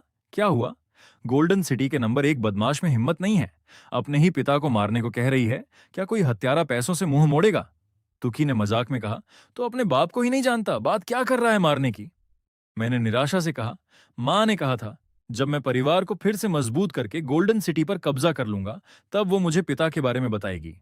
तुकी ने मुझे ढांढस बंधाया। कोई बात नहीं, एक एक करके देखेंगे। पहले ये महंगा खाना खत्म कर लेते हैं। लेकिन कुरोमिया परिवार की वो लड़की पैसे देने में तो बहुत उदार है। अग्रिम में 20 मिलियन किंग बार दे दिए। ये तो 10 बार बैंक लूटने के बराबर है। ये पैदा होते ही पूंजीपति परिवार में हुई है, लेकिन कुरोमिया परिवार अपने ही खून के रिश्तेदारों पर बहुत कठोर है। 5 साल में ही उन्हें हत्या की कला सिखाने पर मजबूर कर देते हैं। मैंने सहमति में कहा, हाँ। उसने अपनी आस्तीन में 26 चाकू के टुकड़े और 13 जहरीली सुइयां छुपा रखी थीं। अगर धीमी गति का कैमरा न लगाया होता तो उसकी हरकतों का पता ही न चलता। सौभाग्य से उसकी हमारे प्रति कोई बुरी नीयत नहीं थी। तब तुक्की ने हंसते हुए कहा, वो लड़की तुझे अपनी जेब में रखना नहीं चाहती थी। मैंने तुरंत उसका खंडन किया। अगर तुझे इतना ही जेब में रखना है तो कल तेरा और तेरे सारा सामान कुरोमिया परिवार के घर भिजवा दूंगा। मेरे और उसके बीच सिर्फ एक सौदा है। कुरोमिया हिदेशी को मारने के बाद मैं उससे कोई लेना देना नहीं रखना चाहता। उसने मेरे इस अपहरण को मजाक बना दिया। तुकी ने कहा, अगर कुरोमिया हिदेशी को मार डालेंगे तो उसके बाद जब वो सत्ता में आएगी तो हमारे खर्चे की कमी नहीं होगी। और फिर तूने उसे वापस भेजने से पहले उससे बदला तो लिया ही नहीं। दरअसल कुरोमिया वकानो की जानने के बाद हमने उसे बांध दिया और मेरे नए बनाए कीड़े वाली खुजली वाली घास से उसे सजा दी। उसके शरीर के किसी भी हिस्से को छूते ही खुजली कई गुना बढ़ जाती थी। और उसी समय कुरोमिया परिवार के घर में शाकुटेन और शिंकू को बड़ी बेटी की सुरक्षा न कर पाने के कारण कुरोमिया हिदेशी ने कांच के कंटेनर में डालकर सजा दी थी। अगले ही पल उसने कीड़ों से भरा एक गिलास उठाया और धीरे से बोला, कन खजूरों की तुलना में पतंगे मकड़ियां इंसानों के शरीर में घुसकर अंडे देने में ज्यादा माहिर होती हैं और उनके अंडे देने की मात्रा पहले से 100 गुना ज्यादा होती है। उन बेकार लोगों के लिए जो अपने मालिक की रक्षा नहीं कर सके, इस तरह दिमाग साफ करना सबसे अच्छा है। ये देख शाकुटेन डर से कांपने लगा। उसके गले से बस यही निकला, मुझे एक और मौका दीजिए, मैं बड़ी बेटी को बिना एक बाल भी नुकसान पहुंचाए वापस लाऊंगा। ये सुन कुरोमिया हिदेशी ने ठंडी हंसी हंसते हुए कहा, तुम बेकार लोग अपहरणकर्ता की शक्ल तक ठीक से नहीं बता सकते, फिर भी मुझसे बचाने की बात करते हो। ये कहकर उसने कीड़ों को कंटेनर में डालने ही वाला था कि अचानक कुरोमिया वकानो आ गई। वो बोली, पिताजी, मैं ठीक हूं, कृपया सजा माफ कर दीजिए। बेटी को देखते ही कुरोमिया हिदेशी का चेहरा तुरंत बदल गया। उसने घबराकर गिलास फेंका और उसे गले लगा लिया। बेटी, मेरी प्यारी बेटी, तू ठीक है तो बहुत अच्छा है। 2.5 मिनट बाद बड़ी बेटी की जान बचाने के लिए एहसान, कुरोमिया वकानो चुप रही। बस अपने कपड़ों से चिप्स का एक पैकेट निकालकर खोला और सीधे शाकुटेन को देते हुए बोली, ये बहुत स्वादिष्ट है, छक कर देखो। शाकुटेन अचंभित रह गया। आम आदमी की ये कचरा खाद्य सामग्री कुरोमिया परिवार में कैसे आ सकती है? ये सुन कुरोमिया वकानो ने गुस्से से डांटा, खाने को कहा तो खा, इतनी बकवास क्यों? शाकुटेन ने घबराकर एक चिप मुंह में डाली। नमकीन सुगंध उसके मुंह में फैल गई। उसकी पुतलियां फैल गईं। दुनिया में इतनी स्वादिष्ट चीज भी होती है। फिर वो चिप्स लपक कर भेड़िए की तरह खाने लगा। उसने पूछा, लेकिन बड़ी बेटी, आप उन लुटेरों के चंगुल से कैसे बच निकली? कुरोमिया वकानो ने बस हल्की मुस्कान दिखाई। ये तो राज है। कमरे में पहुंचकर वो बिस्तर पर लेट गई और शर्म से बुदबुदाई, बदबूदार कपड़े मुझे हमेशा सताते हो। उसी समय दुकान मालिक थाने पहुंचकर रिपोर्ट दर्ज करा चुका था। 3 महंगी ड्रेसें चोरी होने से उसे 8 लाख का नुकसान हुआ था। लेकिन जब पुलिसकर्मी ने संदिग्ध की शक्ल पूछी, तो उसने जैसी शक्ल बताई, वो कुरोमिया परिवार के 2 नौकरों से बिल्कुल अलग थी। वो कितना भी हाथ पैर हिलाकर समझाने की कोशिश करता, पुलिसकर्मी उसकी बात पर भरोसा नहीं कर रहे थे। लेकिन तभी एक गुलाबी बालों वाली लड़की ने अंदर आकर दरवाजा धक्का दिया। उसके होठों पर एक शरारत भरी मुस्कान थी। उसने कहा, सुना है यहां एक बदकिस्मत है जिसने एक रात में 8 लाख गंवा दिए। क्या वो तुम हो? पुलिसकर्मी अभी उठकर उसे भगाने ही वाला था कि उसने एक किताबी पहचान पत्र निकालकर उसके सामने रख दिया। पता चला कि वो लड़की लाइट हाउस जिले की नई पुलिस प्रमुख थी। दूसरों की नजरों में ये सुनने वाला असल में मेरा एक अच्छा प्रयोग है, लेकिन 4 दीवारी के भीतर ये मेरी तरफ कुत्ते की तरह मुंह भी चाटता है। हालांकि दीवार पर टंगा वो बंदा जो बहुत जालिम लगता है, लेकिन उसे प्रयोगशाला में आने से पहले की यादें धीरे धीरे जाग रही हैं और वो अपनी पहचान पर सवाल खड़े करने लगा है। दरअसल जब गुलाबी बालों वाली लड़की ने बताया कि वो नई पुलिस प्रमुख है, तो पुलिसकर्मी को पूरा यकीन नहीं हुआ। उसने कहा, क्या तुम्हें यकीन नहीं होता? ये कहकर उसने अपनी टांग मेज पर रख दी। इतना मनचला अंदाज इस थाने में सिर्फ मैं ही दिखा सकती हूं। पुलिसकर्मी को थोड़ा गुस्सा आया। तू मेरे साथ मजाक कर रही है? लेकिन गुलाबी बालों वाली को कोई फर्क नहीं पड़ा। उसने कहा, सच में अपने अधीनस्थों को थोड़ा मीठा देना चाहिए, वरना मानेंगे नहीं। तो बस तुम्हें एक बार छूने दूंगी। छूने के बाद मेरी बात माननी होगी। ये कहकर उसने अपने कपड़े खोलकर सफेद बदन दिखाया। पुलिसकर्मी ने बिना कुछ कहे दरवाजा पटक दिया और बाहर चला गया। मुंह से यही बुदबुदाता रहा, कहां से आई ये बेसिर पैर की लड़की? तब एक बैल के सिर वाला कमांडर आया। उसने कहा, मार्क, नई प्रमुख नंबर 1 पूछताछ कक्ष में गई है। तू उसका स्वागत करना, ठीक से करना। पुलिसकर्मी असमंजस में था। बॉस, क्या तुम यकीनन उस छोटी लड़की को नई प्रमुख कह रहे हो? मेरे साथ मजाक तो नहीं कर रहे? बात खत्म होते ही उसके पीछे सहकर्मी इकट्ठा हो गए। मार्क, नई आई प्रमुख बहुत हॉट है। लाइट हाउस जिला थाने में काम करना बहुत अच्छा लग रहा है।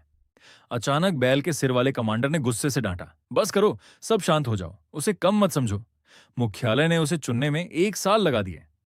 मैंने उसकी फाइल देखी, उसमें कुछ भी दर्ज नहीं था। लगता है वो किसी बड़े व्यक्ति की विशेष नियुक्ति है।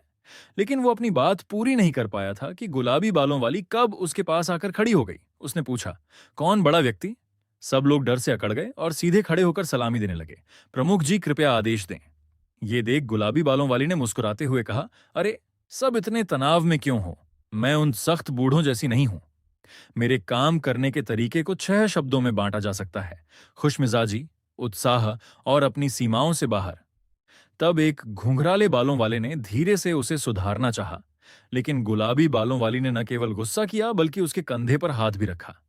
घुंघराले बालों वाले लड़के के कान लाल हो गए। उसे लगा कि प्रमुख उसे चूमेगी, लेकिन उसने उसके चेहरे पर एक मुस्कान वाला स्टीकर चिपका दिया, ये तुम्हारा इनाम है। ये सब करने के बाद उसने आराम से ऐलान किया, आज से व्हाइट क्वीन बैंक डकैती मामला, कुरोमिया बड़ी बेटी अपहरण मामला और गोल्डन फैमिली ड्रेस चोरी मामला, तीनों को मिलाकर एक ही मामले में जांच की जाएगी और जो कोई भी अहम सुराग देगा वो मेरे साथ डेट कर सकता है। बात खत्म होते ही सब लोग दस्तावेज कक्ष की तरफ दौड़ पड़े।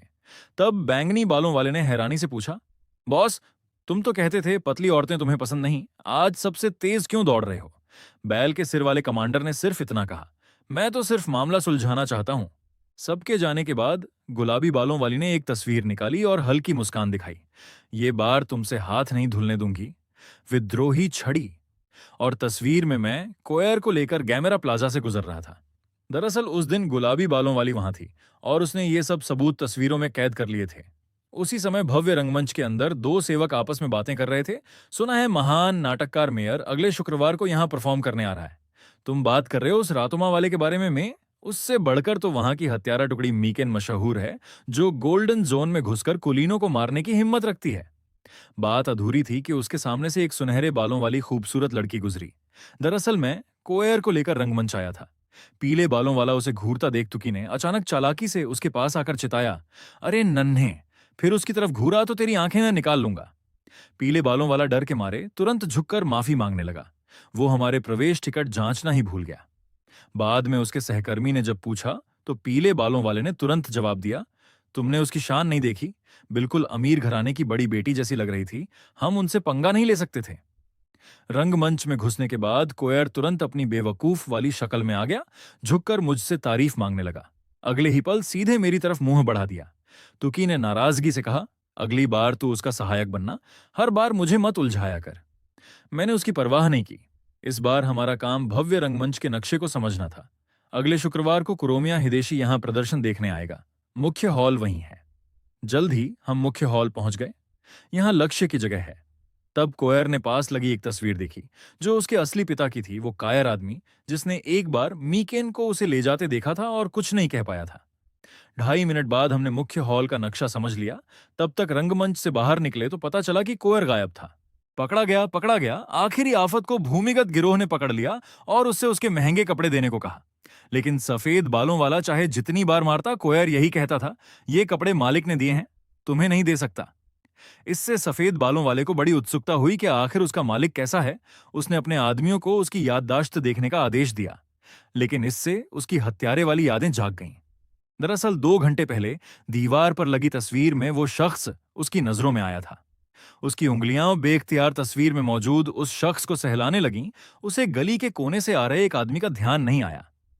वो आदमी सूट पहने मुस्कुराता हुआ पास आया। उसने कहा, मुझे नहीं पता था कि गोल्डन सिटी में भी मेरे प्रशंसक हैं। इस बड़े रंगमंच पर प्रदर्शन करना मेरे लिए गर्व की बात है। फिर उसने प्यार से कोयर से उसका नाम पूछा। आने वाला ये शख्स कोयर का असली पिता नाटककार मेयर था। ये सुन कोयर के गले में हलचल हुई। पापा शब्द मुश्किल से मुंह से निकला था कि जोरदार चीख से बात कट गई। अगले ही पल 2 छोटी वाली एक लड़की मेयर की गोद में कूद पड़ी।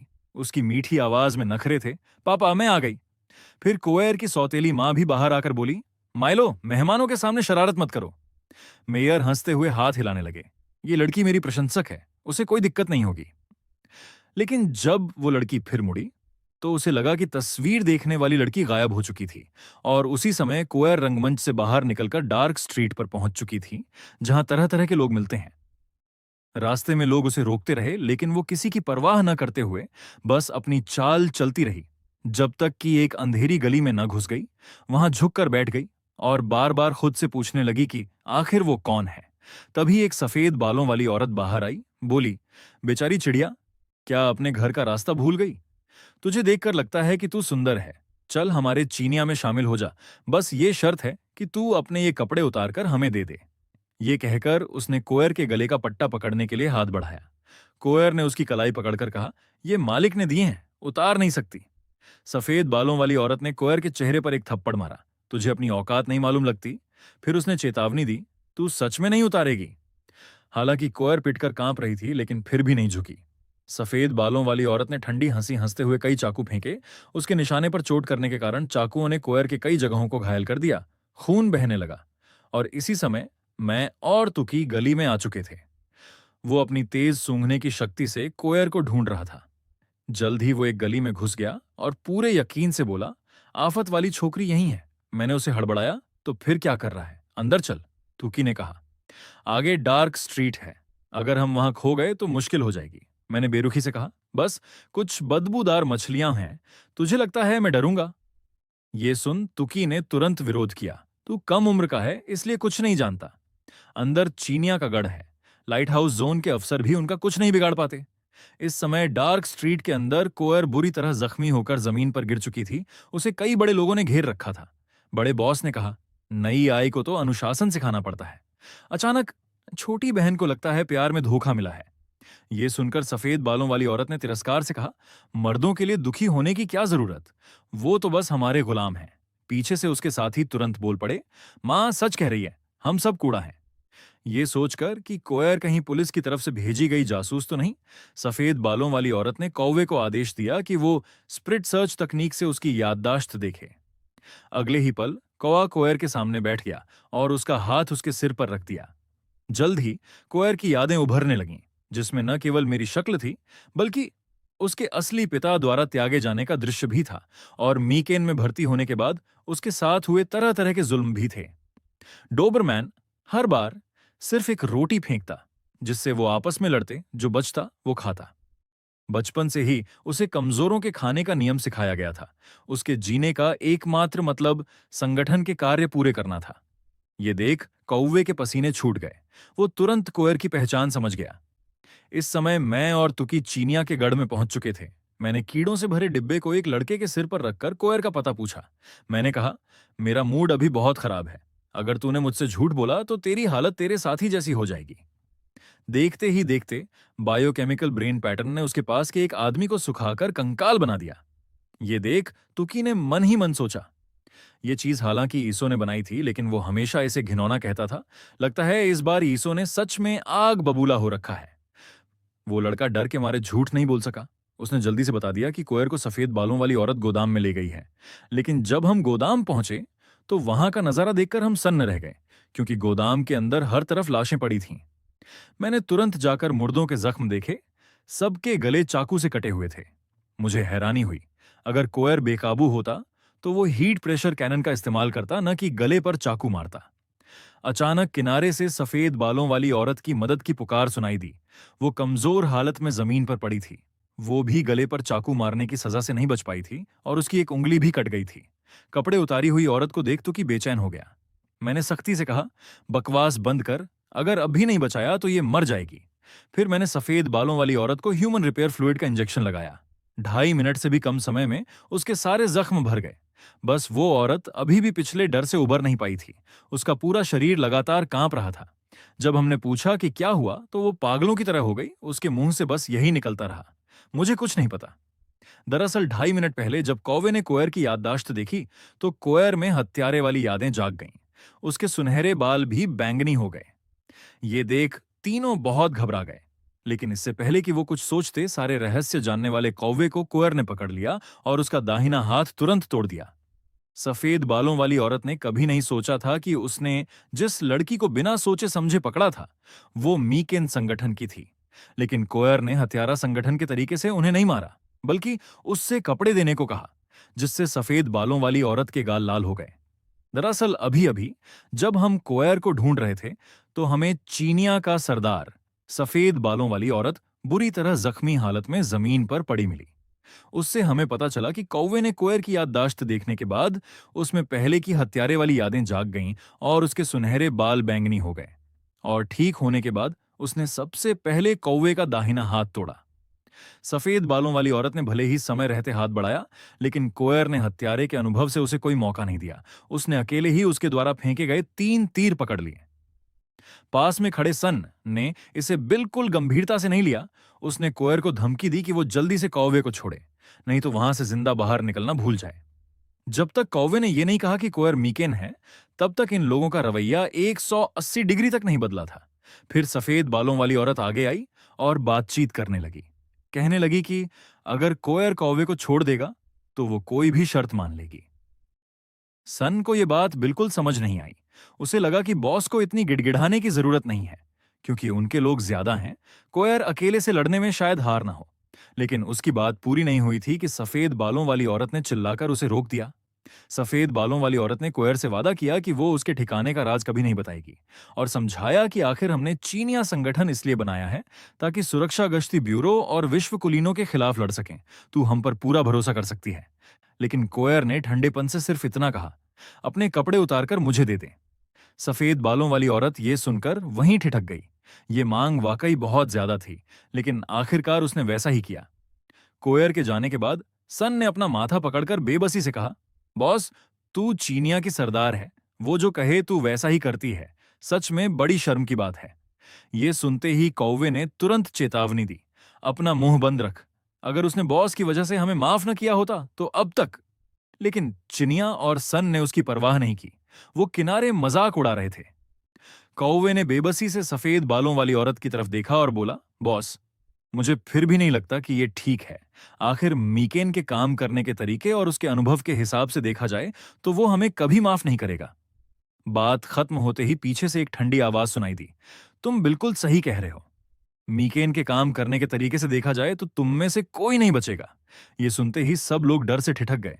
आने वाला शख्स था मीकेन का डोबरमैन। इससे पहले कि लोग कुछ समझ पाते, सन का गला काट दिया गया। उसने टोमेटो सॉस उगलते हुए सिर्फ इतना कहा, बॉस जल्दी भागो, और चुप हो गया। चिनिया और दूसरे भी एक एक कर मारे गए। आखिर में सिर्फ सफेद बालों वाली औरत बची, जो डोबरमैन के सामने थी। डोबरमैन उसे देखकर ठंडेपन से बोला, गोल्डन सिटी के भूमिगत गिरोह सब ऐसे ही होते हैं क्या? तुम लोगों को मारना चूहे को मारने से भी आसान है। पूरी कहानी ऐसी ही थी। उसके बाद मुझसे मिली।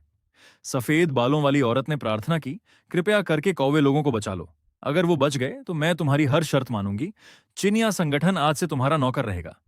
ये सुन तुक्की में उत्साह आ गया। उसने कहा, ये तुमने खुद कहा है। लेकिन बात करते करते उसने सोचा, ये सब काम तो आफत वाली छोकरी ने नहीं किए। मीकेन इतनी ताकतवर है, फिर आफत वाली छोकरी उस बूढ़े बैल से भी क्यों नहीं जीत पाई? मैं किनारे थोड़ा व्याकुल था, उसके बाल बैंगनी हो गए। ये बिल्कुल नामुमकिन है। निराशा के कैंची के मेजबान पर हजारों बार प्रयोग किए गए। कभी ऐसा मामला सामने नहीं आया था। लेकिन तुकी की नजरें सिर्फ उसी पर थीं। उसने तुरंत जाकर चिनिया की आंखें देखीं और खुद से कहा, अगर बचाना ही है तो उस तकनीक का इस्तेमाल करना होगा। लेकिन इससे पहले कि वो सोच पाता, मैं उसे बाहर खींचने लगा। उसने कहा, अब समय बर्बाद करने का नहीं है, कोयर को ढूंढना होगा और उसे वापस लेना होगा, वरना हमारी अब तक की सबसे कीमती प्रयोगशाला संपत्ति पानी में मिल जाएगी। तुकी ने मुझे झटका देकर हटाया और बोला, पहले रुक, मैं उसे एंटीसेप्टिक दवा देता हूं। मैंने विरोध किया, क्या देगा? तू खुद कहता था कि लोगों को बचाना बुरी आदत है। तुकी ने गर्दन तानकर कहा, मैं ही दो मुंहा कुत्ता हूं, क्या तुझे ऐतराज है? बात खत्म करते ही तुकी ने सफेद बालों वाली औरत की तरफ दवा का एक डिब्बा फेंका। जल्दी से सबको एक एक इंजेक्शन लगा, नहीं तो लाश सड़ जाएगी तो फिर कुछ नहीं होगा।